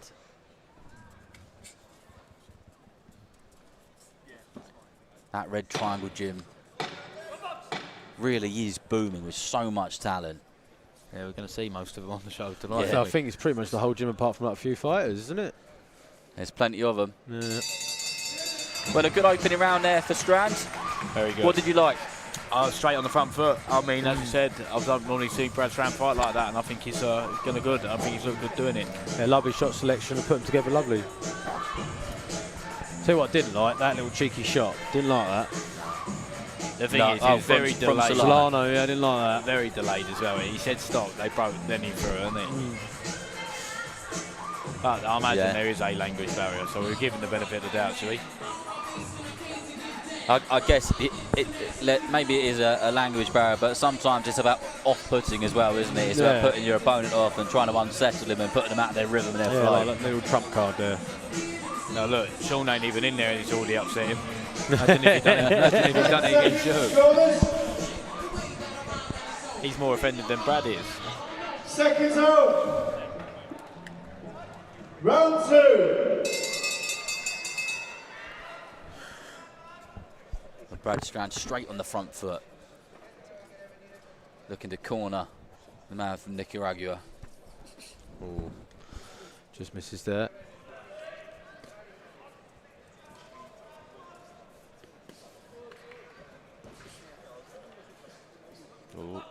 Has Strand got to be careful not to be too eager and not let the occasion be too exciting. Yeah, you got caught him in the back head a little bit there. Well, to be honest, if Brad keeps his pace up for the whole Good 8 shot. rounds, then I think, let the home come and get him all fired up. I think if he holds his pace, then fair play to him.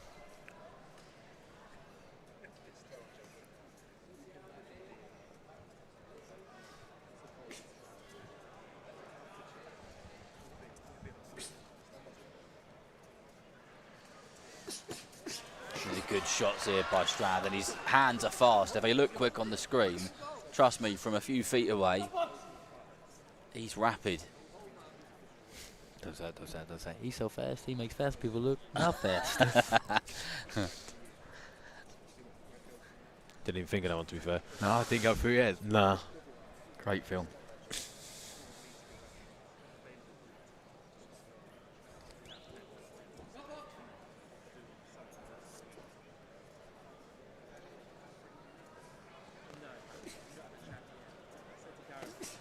That was a good right hand. Yeah, lovely catch, counter.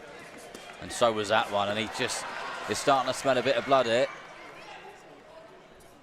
And Solana didn't like those shots downstairs at all. He kind of winced as they went in and thought, I need to get out of here pretty quick. And I think that's a reason why we can see him on the back foot again. It's a good aggressive performance from Brad Strand. I like it.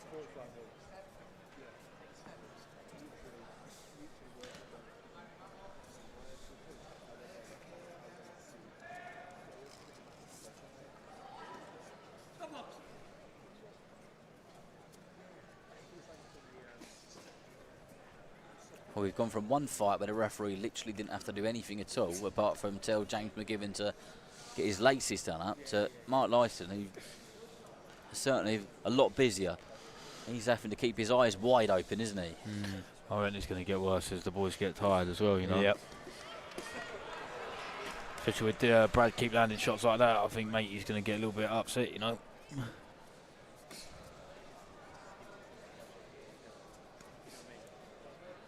So wasting a lot of energy, Solana, the way he's moving. Oh, good good shot. work from Brad Strand.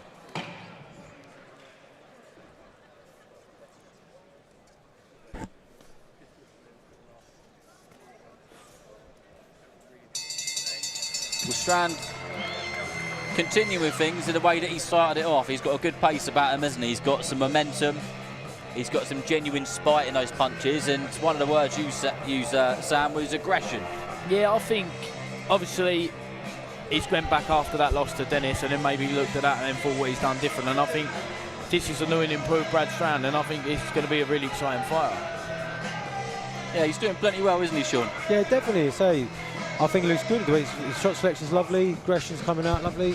Yeah, good Lovely. start. Just lovely Just boxing. lovely, yeah. Just lovely. It's absolutely lovely. It's a great start, mate. And I like it. It's like Brad Strand 2.0. It's good. Yeah, sometimes people do need to lose to kind of rebuild themselves and Yeah, you see, get themselves into a better such a loss place. as a lesson when you improve. Yeah.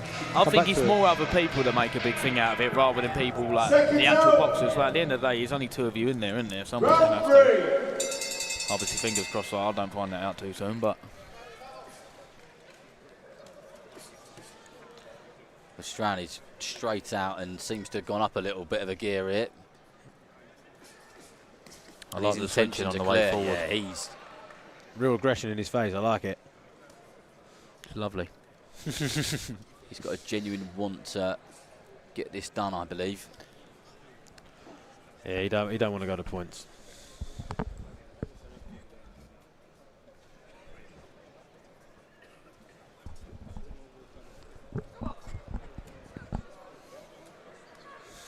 Another warning there for Mark Lyson, this time for Slow, those standing on sneaky, his innit? toes. Oh, mate. See them when they do that in the UFC? They stamp on their feet and that. Nasty. Called it.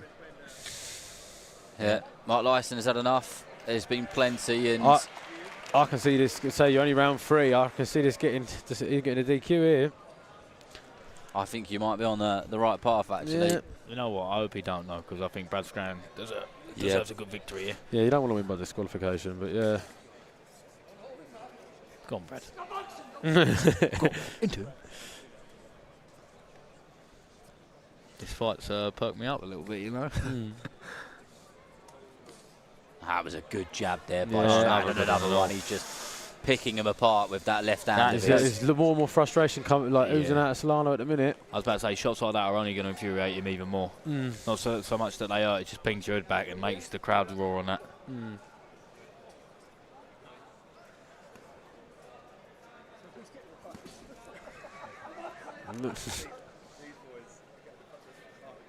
Heads came together there. I can't believe he's got the teeth keep moaning about the back of the head. Did you just had a point off for it? You know, I never ever want to see a journeyman get hurt, but I'd like to see a couple of knockdowns here. Just a nice stoppage win, you know what I mean? Here's the conversation that me and Liam Davis had when Solano shot. That was a decent shot there.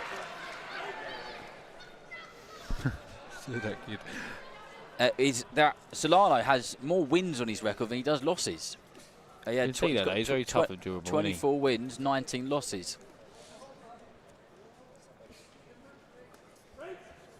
How many points do you reckon he's had taken off him? I'll have that stat for next time.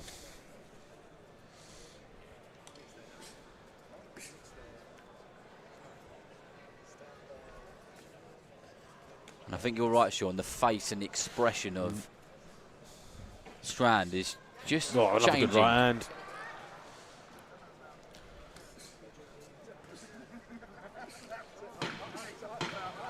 No, I tell you, this is shaping up to be a good fight. You know, it is. He's turning into a good scrap.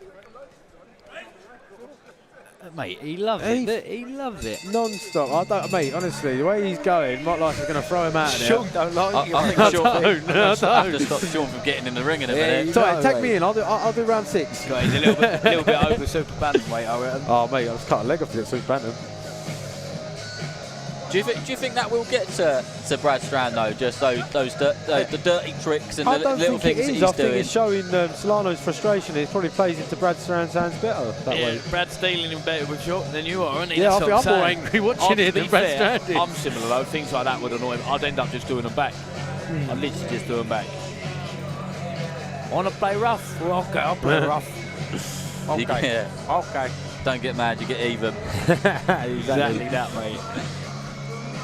Well, I'm impressed with the stuff that Strand is doing. Although that aggression is there, Seconds out. Round 4. he's still got a good level of composure to him. He's not really making any silly mistakes or anything. He's still got his hands high. His work rate is continuous. Nice and he's landing.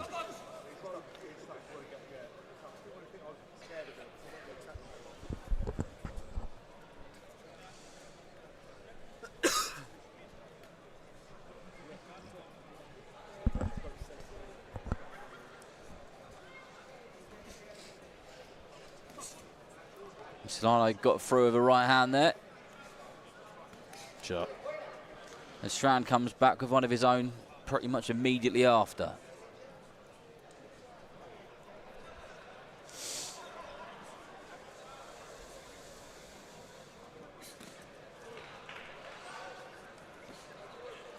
Slow him back down a bit here, Solano, which works well for Brad Strand. He keeps moaning, doesn't he? I hate that.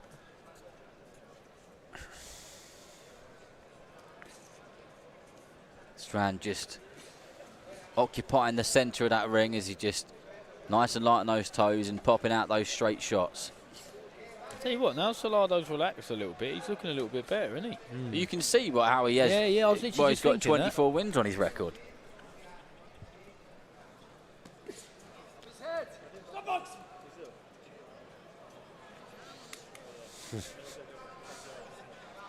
Mark Lyson, the referee, is trying to do this the diplomatic way. I think if it continues, he might have to take further action, shall we say. I don't know who dislikes him more, me or Mark Lyson. Well, all that pulling the head down, you sort of part and parcel of it, innit? Hitting on the brake ain't about that. Although I have done it. Good jab. Really good jab. Oh, and that was a great left hook, and he's hurt Solano here, and his legs just went a little bit wobbly. Yeah, you can see. But he smiles, and he's trying to find his feet again, isn't he? But maybe he has recovered. Good. Oh, unlucky. Both entered the matrix then, didn't they?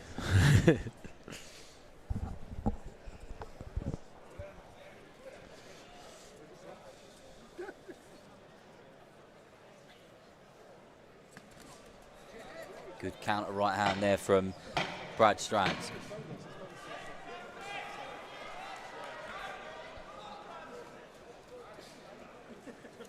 Oh, go on, Brad. Oh, good boxing there. Brad's loading up quite a bit at the moment, isn't he? Yeah. Is that a good thing or a bad thing? Or neither? It can be good It and bad. depends if it comes off or not, isn't it? I suppose. If it works, then it's great. So you don't want to load up too early, obviously, because it'll take out for the later rounds. But I say what he's doing at the minute is perfect. I just sense that he's starting to miss a little bit more than he was earlier on in the earlier rounds and in the earlier part of that round as well. I think that's more of a credit to Solano changing his game plan, you know. He's a little bit more relaxed with his shoulders and arms, he ain't falling in as much, so... Yeah, he's not as erratic now. No, yeah, maybe he's just got to adjust a little bit. Yeah, but as Solano's got into the fight, one of you had picked up on it, and he kind of started to hold his shape a little bit. Yeah. He started to look... He's a bit erratic, like a different fighter all of a sudden, didn't he? He definitely knows what he's doing in there, doesn't he? Round 5.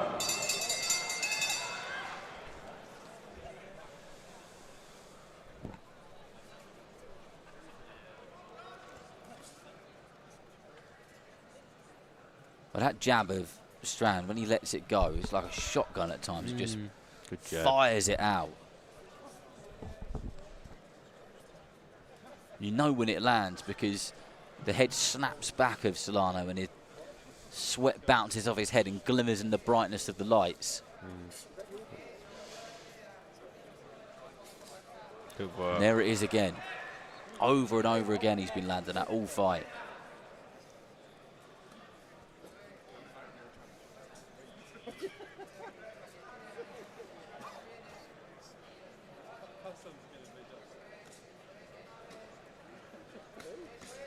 Oh, he got him with a left hook there.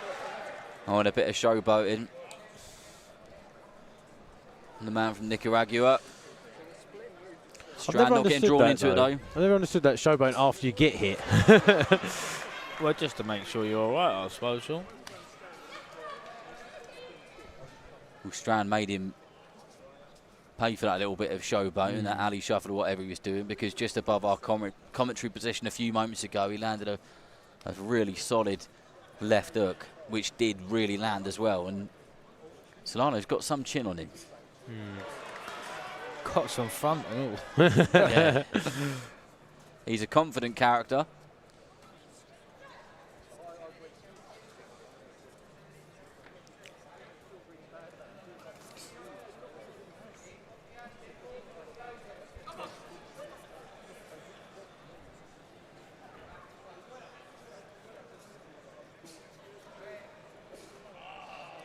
There's that jab again. Did he showboating himself from Brad Strand, was it then? With a little... If he was, it was nothing like Solano. Oh, good shot.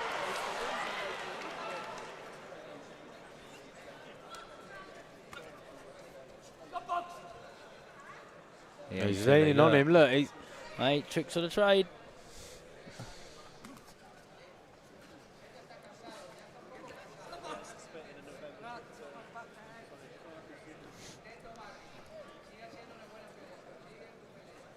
Really good refereeing this from Mark Lyson. Just listening to him from a couple of feet away.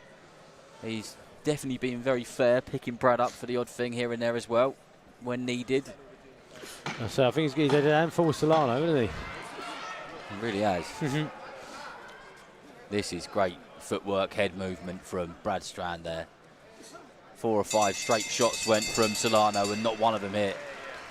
Yeah, lovely work. Must be a nice thing to have head movement like that. I think the showboating from Solano is making Brad want to do a little bit more of that back, which I guess is only natural, isn't it? But he's done well not to get drawn into that stuff, because he could have quite easily lost his head and it would have been a different ball game. Yeah, as you said earlier, don't get back, get even, isn't it?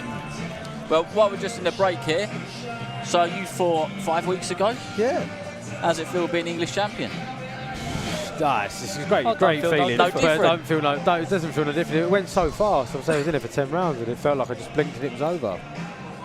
And then Sam, I heard you say that you weren't overly happy with your performance. Nah, why not? Not overly. I think, you know what, I've only had 2 fights where I fought as a professional and I've not enjoyed it, and that was one of them, It's just, I don't know. I can't put a finger what it was, but yeah, I wasn't overly happy. But that's what I said about going back reviewing it, even when you win. Like, just because I stopped in, don't mean it was an outstanding performance. There's plenty I've got to work on. Keep getting called stiff, don't I?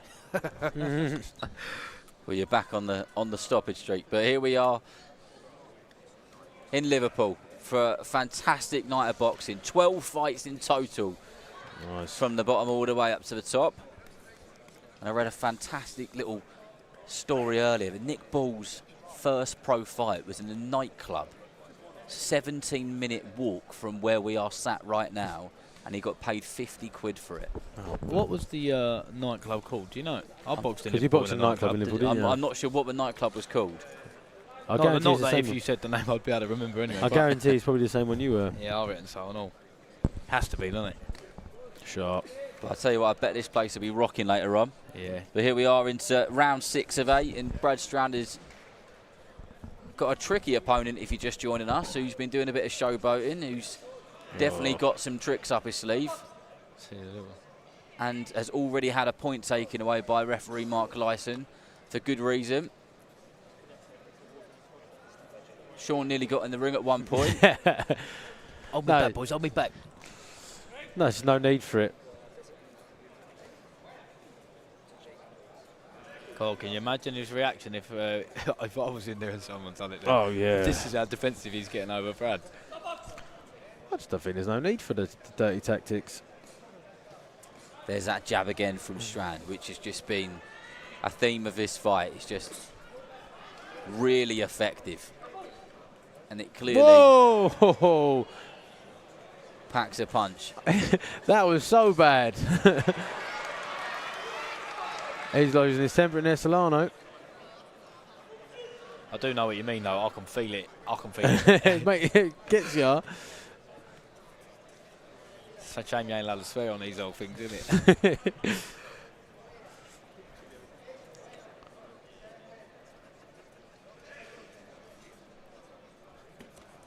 Solano is smiling though, isn't he, Strand? I can't help but feel that he is just playing a few mind games and some physical games as well. I think he weighed in heavier yesterday, didn't he? Oh, Brad. No, Salado. Go on, Brad.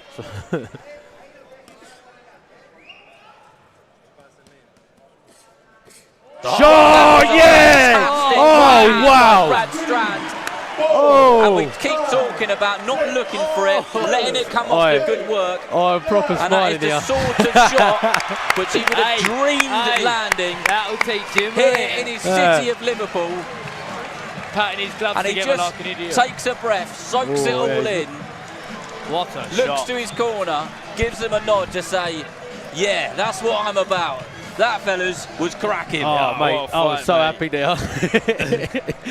That's what brilliant. A shot. What a shot. Just shows pride comes before the fall, didn't he? He tapped his gloves together and then... I don't know about you guys, but you sensed something like that was coming just because Solano was just becoming messier. I didn't think it would be like that, though. That was a brilliant that was knockout. really classy straight right hand, wasn't it? Great performance. On the button as well. Great performance from Brad Strand. Yeah, mate, aggressive. Mate, that shot was what a way to finish it. But in all seriousness, we hope that Solano's okay, because that was a heavy knockdown. It really was a heavy knockdown. And the doctors just checked him over. Yeah. And he'll have all the proper and professional care, and they'll make sure that he's okay. That's 2-2 for the Everton Red Triangle, Drin. 2 fights, 2 knockouts so far. Hopefully that streak can continue for the rest of the night. Yeah, you're right. You're right. You know what? Yeah, I reckon it probably will be 5-5. Pretty fair, yeah. Well, we'll get the official time from Thomas Driver in just a moment. And here he is. It's close.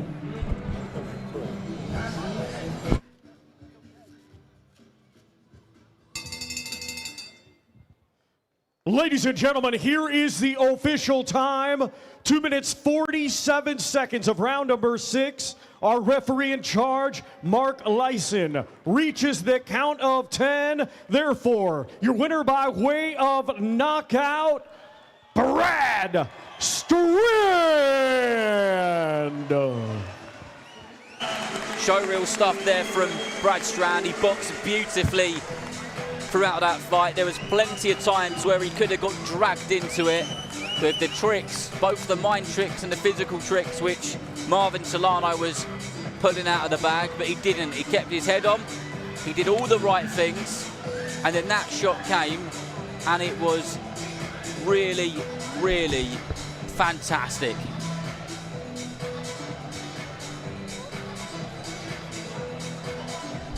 Let's continue, and first welcome to the ring, Mark the Bullhammer Butler.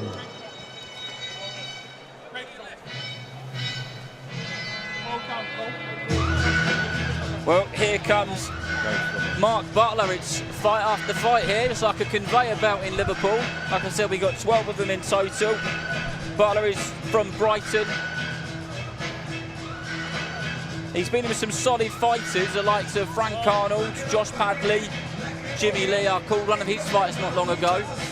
Very talented fighter. So there's not many people that, well, there's not many things he wouldn't have seen or styles he wouldn't have been with because of his record and the sort of people he's been in with. Undefeated Nelson, the Sexy One, Birchall. And Nelson Birchall, if you don't know about this fighter, he's a confident character. He describes himself as a slippery, sexy southpaw. That's what he calls himself. And those sort of people, they're your nightmare, aren't they, Sam? Oh, yeah. I think you always hear stories about slippery southpaws, don't you? And, I mean, this is a slippery southpaw who can seriously fight as well, so...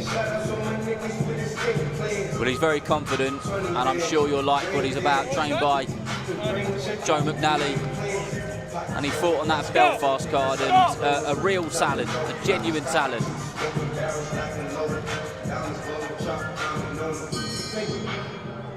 Ladies and gentlemen, this bout is scheduled for 6 rounds in the featherweight division.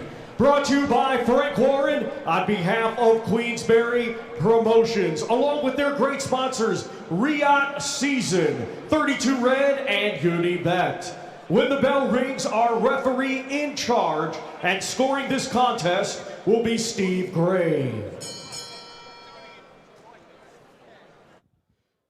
Introducing to you first, fighting tonight out of the red corner, he comes to the ring wearing white, trimmed with red, and weighed in officially at 9 stone, 3 pounds, 9 ounces. Hailing from Brighton, England, he has 15 professional bouts to his credit. Ladies and gentlemen, please welcome Mark the Bullhammer Butler.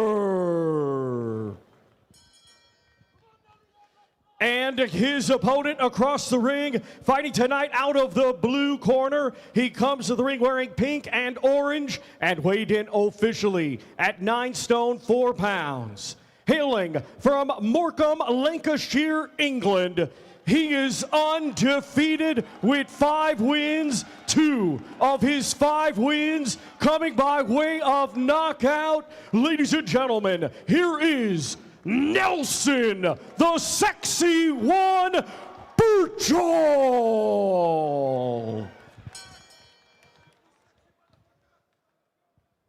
Okay, boys, have a cold break. Take a step back. Don't deliberately throw punches around the back of the head. Protect yourselves at all times. Switch them up.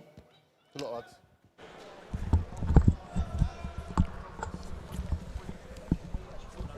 Well, here we go. Fight number six for Nelson Birchall.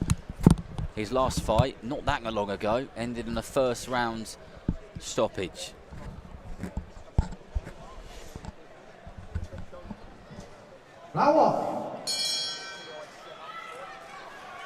And there goes Birchall in that southpaw stance with those fluorescent pink shorts with the orange boots. Yeah, you can't miss them. They definitely represent his character and his personality. He's very funny as well, hilarious. Hilarious guy. Sure. Not so much when he's in the ring and he's stalking you with a pair of boxing gloves on. Yeah, I can't see Mark Butler laughing too much at the end of this. Well, Butler just got caught with a overhand left there. Birchall's a fight who's pretty harsh on himself. He was really good last time out in Belfast when I called his fight, and he got out of the ring and I said, how do you think you did? And he said, I give myself a 6 out of 10. But it was a really, really good, solid performance. I was impressed. So was lots of people ringside. Yeah, I didn't really watch the last one. I think I see the highlight because it was knockout, wasn't it? It was, yeah, in the final round from memory.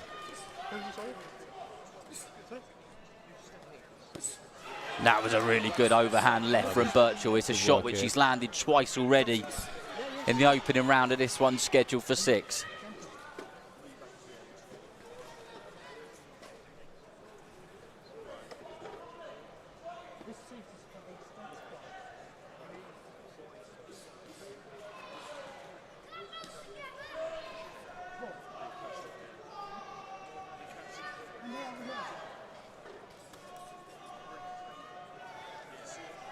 And Birchall is most certainly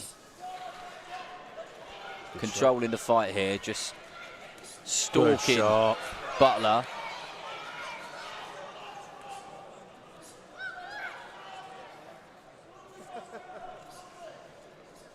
I don't think he's been stopped as a professional, is he, Butler? I haven't got his stoppages in front of me. I know he's gone the distance with some good fighters. Yeah, so big Billy Adams last time out, wasn't it? I think. Yeah, I think he boxed Billy Adams on your call show. Went distance.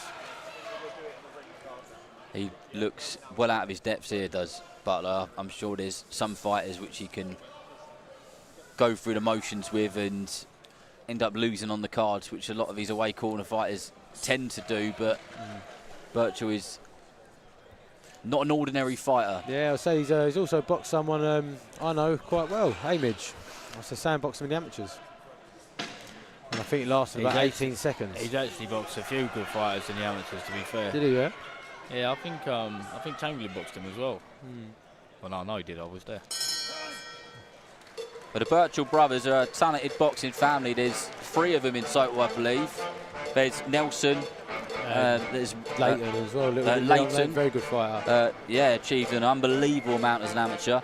And then I believe the eldest one is William Birchall. All did really, really good things. I'll tell you a story about Nelson Birchall, which he's told on a few different occasions. Is one of his inspirations, one of the fighters he loves, is Irish Mickey Ward. Oh yeah. And he was sparring in Sharpstyle Gym in Blackpool, Andy Abrill's gym, and he just had like blood running down his face. It was a great spar and whatever else, and he didn't know anything about who was in town or what was, it's Blackpool. We're not talking like this is Vegas or it's Dublin or whatever. And he looked up and Mickey Ward was there. And he kind of, and it was just like, wow, what a moment. So, man, what a film that is as well.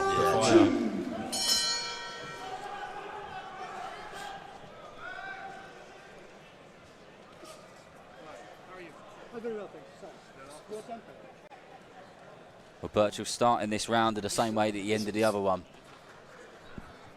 On the first round, on that front foot, eyes on the prize, focused. Like I see a little bit more head movement from Birchall on the way in. Well, that was a good shot. Straight left hand, and he knows he hurt him with that.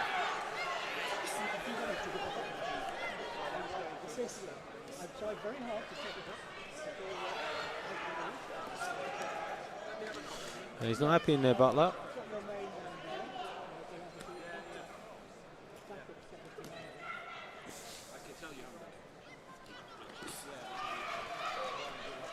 That straight left down to Birchall seems to be landing almost every time that he throws it. Good shot, but body shots are hurting. Great punch selection there.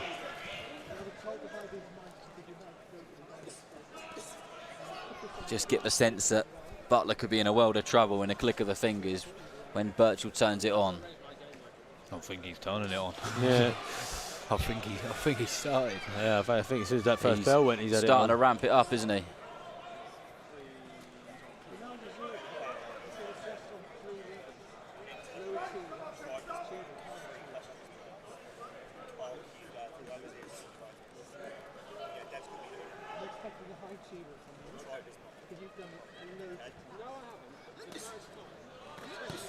Shot. Oh, solid body shots there from Birchall, just above our commentary position. We could hear those thud.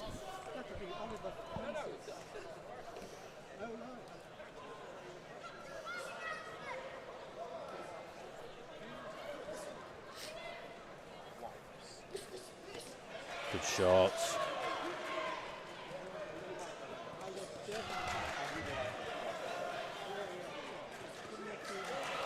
The body work is something that Birchall seems to be focusing on. Yeah, bring those up, that high guard down on it.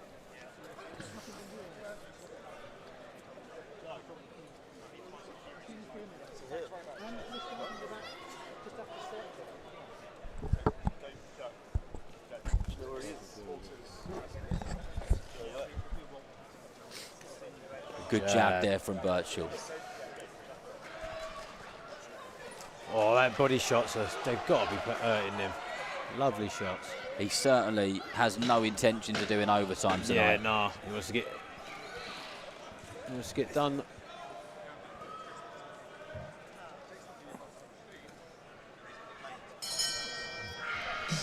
But I say success breeds success, and being around talented people is, you know, a good thing in whatever sport you're in. Nelson Birchall shares a gym with Dennis McCann, and Nelson says that he is definitely the better looking one. But in all seriousness, I bet Dennis would argue that anyway. I think he certainly does. I think Dennis will always argue, wouldn't he? But that's got to be great for those guys being in the same gym as each other, isn't it? Just being around solid people, and you can always learn from each other as well, can't you? Yeah, I think you kind of bounce off each other in them kind of situations, and obviously say that success breeds success. So you get surrounding yourself with champions, you're going to eventually become a champion. That's the way I look at it. Well, I was saying earlier on about the Birchall brothers and being really successful in the amateur game, but they weren't actually massive on boxing when they were younger. It wasn't like in a lot of traveller families where kind of you're taught to hold your hands up from the moment on, but it was more of a football thing. And then, so the story goes, is the older brother said, "Oh, we're going to go down to the boxing gym tonight," and I think all three of them went, and then they just never looked back since, and look what they've gone on to achieve. It's only the start of it all as well. It really is. Now this is Nelson Birchall's 6th fight. Very early days. It's great work as well. But I did get through with a short right hand there. Not that it did any damage, but he did land, and he just caught him on top of the temple with a left hook there as well. Oh! His legs have gone a little bit wobbly there. And he looks to be in a world of trouble, and I think Birchall can smell that. sense that, because he's just put his Let's have a look. foot on the pedal. And referee Steve Gray is definitely having a look, because he doesn't look too steady. Those legs have gone, and I'm pretty confident that Steve Gray, if this carries on how it is, will need to jump in. Elbow. Bit of an elbow there, mate. And that break might just be enough. I don't know, he's still shaky. No, he's gone. He's in trouble, is the man from Brighton, Mark Butler. And Birchall knows it, and that was a good shot to end it. And that's exactly the sort of stoppage that he would have wanted. He was a man on a mission from the moment that that first bell went. He stalked him around the ring. He knew exactly what he wanted to do from the get-go, and Joe McNally there, a class trainer, very happy with that performance. and I'm sure he'll be pleased with what his man did. Yeah, 100%.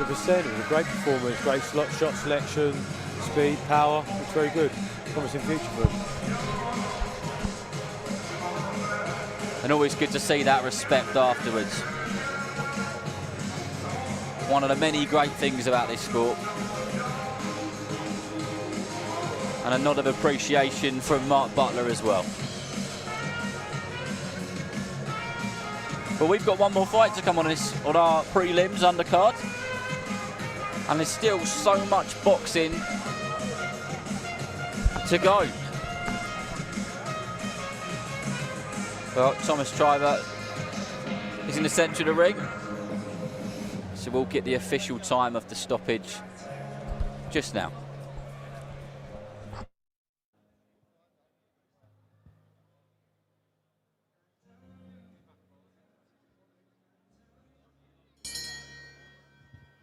Ladies and gentlemen, here is the official time. 1 minute, 22 seconds of round number 3. Our referee in charge, Steve Gray, stops the contest. Therefore, your winner by way of technical knockout and still undefeated, Nelson, the Sexy One, Birchall.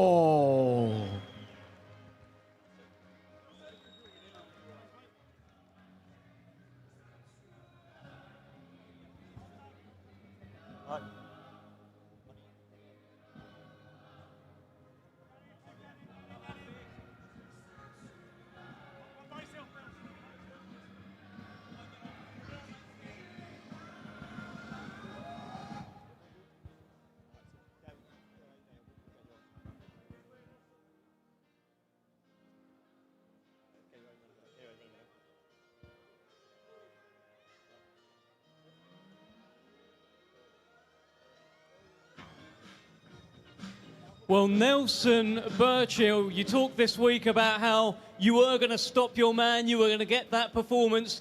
You did it tonight, just 3 rounds. You must be over the moon. Yeah, listen, it was a good performance and it's only going to get better. It seems to be getting better and better every time. How happy are you with that, and how far can you go in this sport? It's not how far can I go, it's how far when I am going to go and when is it going to be. And I believe I'm going to go to the very, very top. Listen, it was a good performance, but I got hit a few times and it's not good to be hit. So I'm going to keep this sexy looking face, don't I? So we need to stop that. Well, it's a little bit of a triple threat tonight. There are more than one Birchall. I can see some more Birchalls close by. So, William, I understand you are turning professional. You're signing with Queensberry. Tell us, how do you feel? I'm excited. I'm very excited for the future with my 2 brothers. And I'm just overwhelmed to be a part of the journey with the boys, to be honest with you. Can't wait to get it going. And Leighton Birchall, I believe you are little bro. You're the youngest of the lot. And now you're going to become a pro just like your brothers. Yeah, I'm the youngest of the lot. Nelson just proved what we can do, and we're going to go all to the top. Thanks to Frank for having me on the team, and yeah, get on the journey because it's going to be exciting.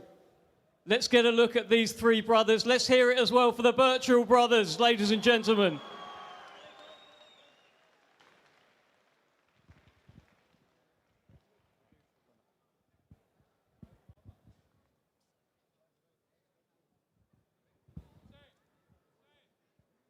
Good job, man. Thank you. Yeah. Good luck, guys. Thank you very much.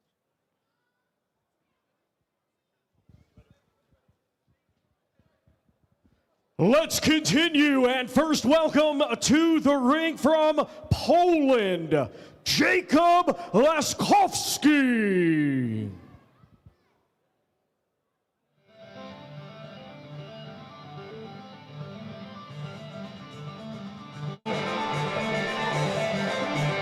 Well, Jacob Laskowski, he has gone the distance with some good British and Irish talent. The likes of Cole Murphy, Campbell Hatton, Jeff Afori, Stephen Carnes, they're all really good, solid fighters as well. And he is known for being one tough cookie on the away circuit, that's for sure. Great walkout, showing and all. Oh, sorry. And now let's welcome to the ring from right here, Liverpool, Lucas A debut for Lucas Biswana. Dev has told him all week, you only get one debut. And what a moment this is going to be for him. From Liverpool, 20 years old, was a Thai boxer when he was a youngster. And speaking to one of my good friends and colleagues who follows the amateurs very closely, he said, what you need to know about Lucas Biswana is he was one of the most feared fighters in the amateurs, and he was stopping and knocking kids out with those big amateur gloves. So just imagine what he's going to be like when he's got those little pro gloves on.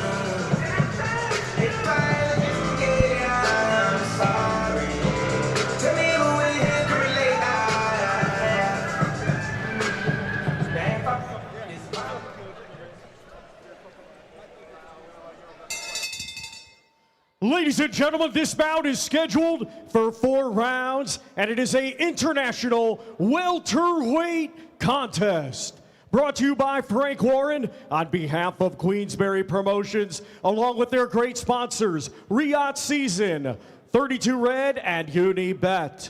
When the bell rings, our referee in charge and scoring this contest will be Mark Lyson. Introducing to you first, fighting tonight out of the red corner. He comes to the ring wearing white with red and weighed in officially at 10 stone, 4 pounds, 1 ounce. Coming to us from Śląskie, Poland, he is a veteran of 36 professional bouts. Let's welcome Jacob Laskowski. And his opponent across the ring, fighting tonight out of the blue corner. He comes to the ring wearing black with white and weighed in officially at 10 stone, 5 pounds, 1 ounce. He had a stellar amateur career, and tonight he makes his professional boxing debut. Ladies and gentlemen, from right here, Liverpool, England, here is Lucas Biswana.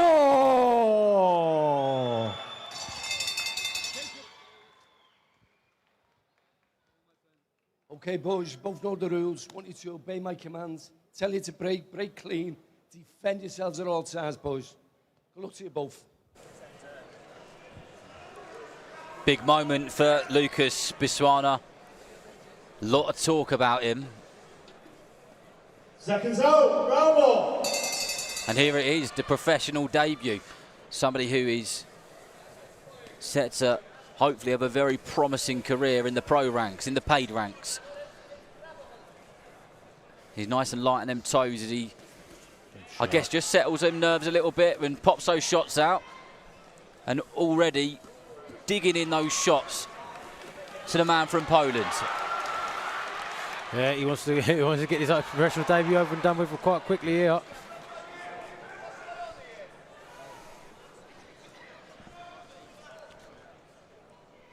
He said, my ultimate goal is to be undisputed, not just world champion, and stated that basically there would be no point in being in this game if he didn't think he could properly achieve everything. He's got big ambitions, big goals, big objectives for himself.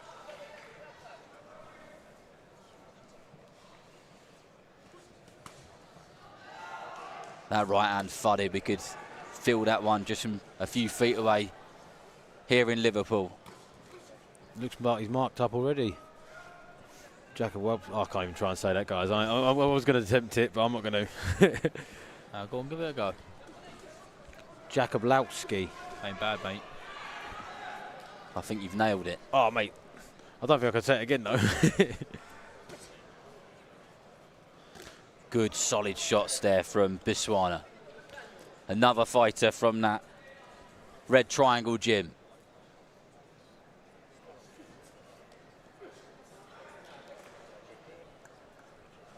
Biswana looks like he's just settling down a little bit now. Yeah, he's covering up well.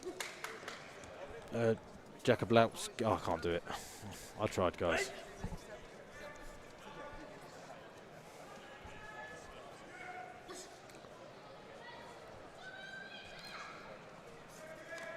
Like to see a few more feints out of Biswana. Really good feet, Biswana.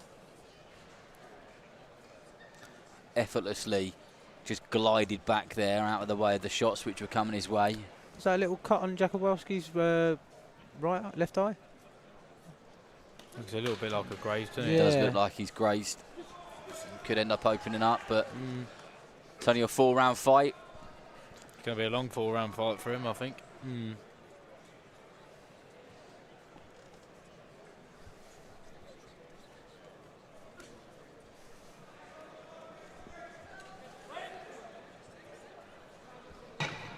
An experienced away corner fighter for Biswana to be in as well. As I said at the start, he's been in there with some good British and Irish talent.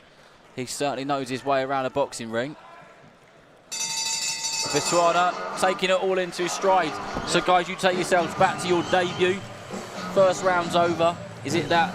Oh, right. Thank God. Is it like a thank goodness for that? I think it gets rid of all the little angst you've got going in there. But I think, to be fair, I think that happens when the first punch lands. All that nervous energy kind of goes, and it's business. Yeah, it's always a bit cagey the first round, and I always remember, like, so obviously you're used to getting hit with them amateur gloves, as you said. I got hit with a jab, like, it weren't big, but I remember thinking, oh, that felt different. That was a little bit harder than the sponge you used to. And that's probably like the only thing that I really remember clear about my debut. I remember thinking, oh, that was hard. Well, Lucas Biswana taking it all in from coach Paul Stevenson in the corner there. Yet another fighter from Liverpool, fighting in Liverpool. Seconds out. Round 2. And when Biswana signed over, to become a professional, he said, I'm explosive, I can box and I don't get hit much. And I've got to say, so far, that's what we've seen. Definitely the explosiveness. I was about to say.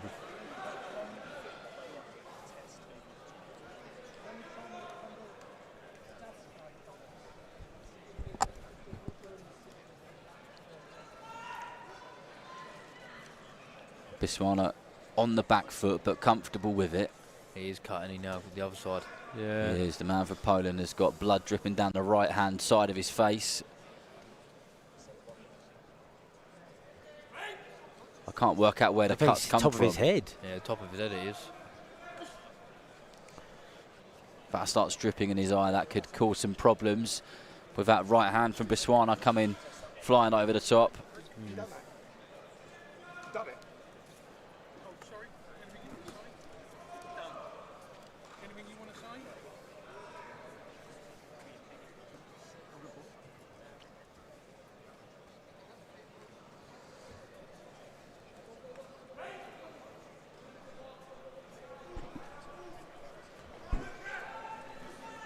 I think that's just a graze on his eye, but a cut on his head. Shot. That was a good left hook upstairs and then sunk one into the body downstairs. Well, and that was a strong right hand, and that nearly knocked the man from Poland for 6 as he stumbled back.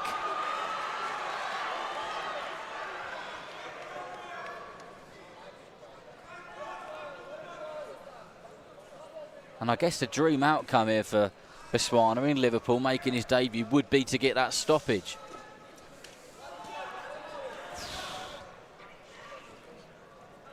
Good movement.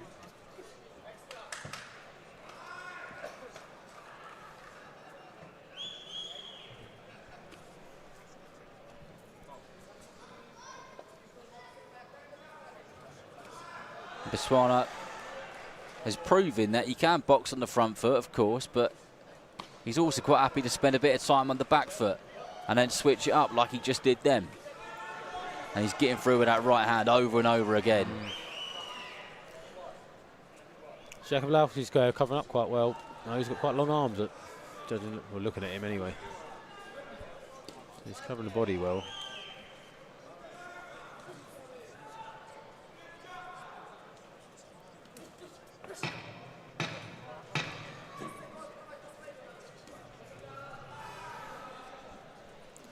Judging the distance just right is Biswana. Then coming back with good shots. Another solid round for him.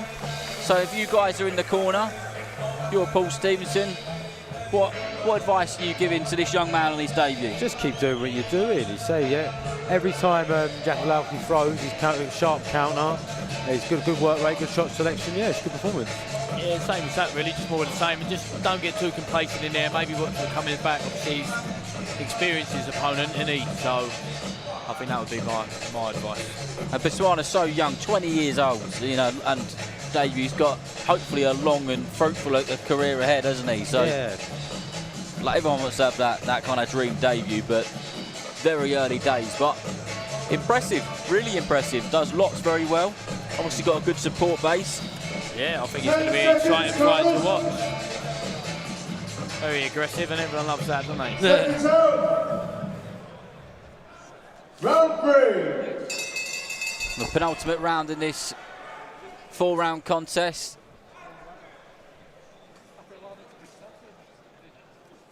Biswana starts this round in the same way that he ended the last, on the front foot, putting those shots together, mainly the straight shots.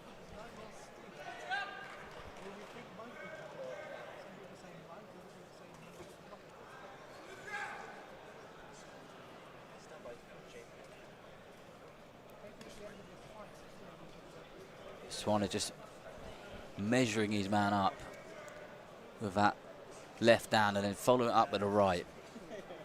And he's got through with a few of them. He did get ever so slightly caught there with the left hand, but straight back to work, and there's that solid straight right of his, which it's like a shotgun when he lets it go.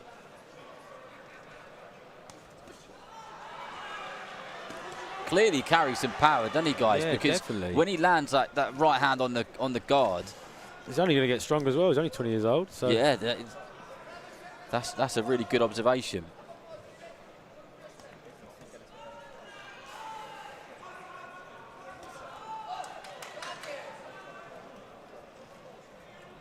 Good shot. When he throws that right hand, Biswana, you just see him sort of dig his toes into the canvas and generate as much power as he possibly can from it.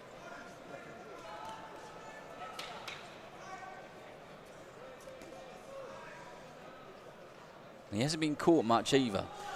No, that's good as well, especially being a come-forward fighter. You expect to take a few on the way in. He's not taken many. It's a very good performance. Yeah, it goes back to that quote which he said he believed about himself, and so far he's most definitely backed it up.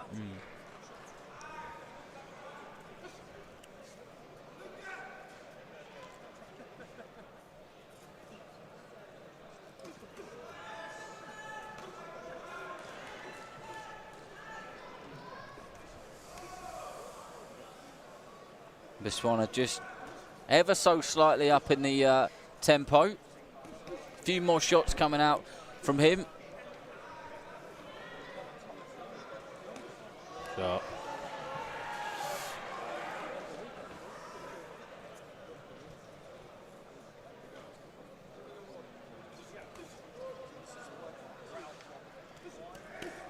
Good body work there. And it's all one-way traffic at the moment, isn't it? Yeah, very good punch selection, isn't it?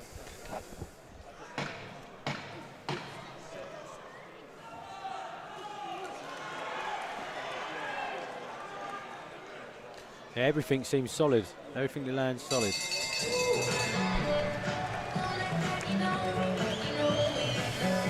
Well, Lucas Biswana is currently cruising to his first victory as a professional fighter. We hear it so often. You guys mentioned it earlier on about the difference between amateur and pro boxing. But of course there is plenty of crossover there. And you can tell how good of an amateur fighter Biswana was because of those foundations and the things that he does so very well. Yeah, to go through the ABAs as well, all the way through. 3 stoppages out of 4. Very, very good. So I know another man that done that as well, Mitch. Who's that? You. Who done that? Oh, did I? Seems so surprised. 10 seconds, brothers. I think it was the same weight as well, wasn't it? Like what? Seconds out. Tell you what, Sean, The you fourth and final round. know your stuff, mate. I'll give you that. I'll try, mate. They're going to tell you to leave me at home next time. Absolutely not. You're good for the one-liners, mate. Well, you scared me then with the absolutely. I thought, God, he's allowed. He's going to go for it this Yeah, one. he wants a stoppage for his debut. You can hardly blame him. He's got a bit between his teeth. He's in Liverpool. He's from Liverpool. Debut fight. Just leave it all in there. I think that's the mentality he's got as he's come out for this and you know what, fourth and final round. That's exactly what mentality you should have as well. And I think the fact that the other two boys from his team will come back with stoppages. I mean, I've watched Strand on Instagram just as I went to the loo there. So it's going to be some beating that tonight. Yeah. So Jacob Lausey's covering up very well. Not really frying too much, so Biswana can counter. So it's going to be a hard one, but if he does get the job done, he look really good doing it. It's lovely commentary, that is, Sean, honestly. Brilliant work that was. And I ain't even being sarcastic. The pronunciation of the names. I'm just like... Mate, I'm looking at that sheet of paper and I'm struggling. I'm just saying, matey. Good work. That was nice from Biswana, just threw that left hook upstairs, lifted up his hands and then dug one in on the right-hand side of his body with a right hook. And then just gave him a little bit of a smile afterwards.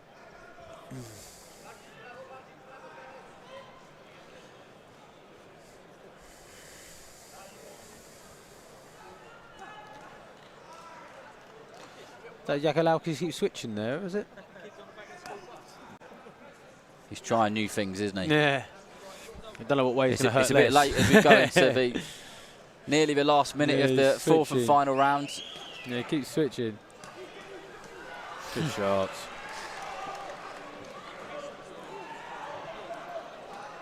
Good. We spoke about James McGivern earlier on being a really watchable fighter, and I feel like we've got exactly the same thing here with Biswana, haven't we? Yeah. So it's a little bit more It's exciting. enjoyable to watch. Yeah, a little bit more exciting where Biswana's a bit busier, but obviously for the purists, James McGivern was a great performance. I think they've all been pretty good so far, haven't they? Good work. Come up to the last 30. Well, he's got 30 seconds to finish a job if he's going to get that That'd be perfect dream if he stoppage. It's hard over 4 rounds. I think the man from Poland, he's tough, like we said on the intro, and the people he's been in there with and the people he's gone the distance with. So there is no shame in not getting a man like him out of there. He's going to go for it now, like that last tap. Big shot.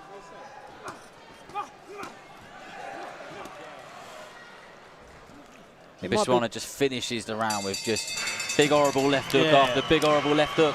I say, he shouldn't get the start until you can get the stoppage. It was a good performance. It looked strong, composed, aggressive. So yeah, shouldn't be worried about not stopping him. But yeah, it was a good performance. No, I hope that he looks back on that and he's pleased with it. Yeah, it should be. I'm sure the coaching team will be as well. Big smiles in that blue corner. Lots of cheers and whistles from supporters here in the arena, which is just starting to fill up. And I think by the time Nick Ball comes out here later on, we'll have a good atmosphere. It'll be a really good atmosphere. I'm excited to hear it. I'm very excited.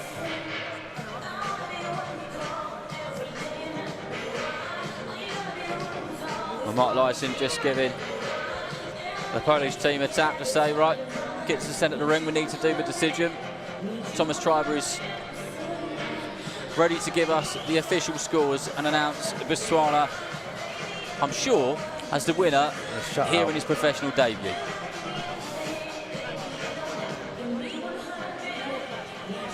Yeah, I think he got hit a handful of times, which is very impressive for a come forward fighter.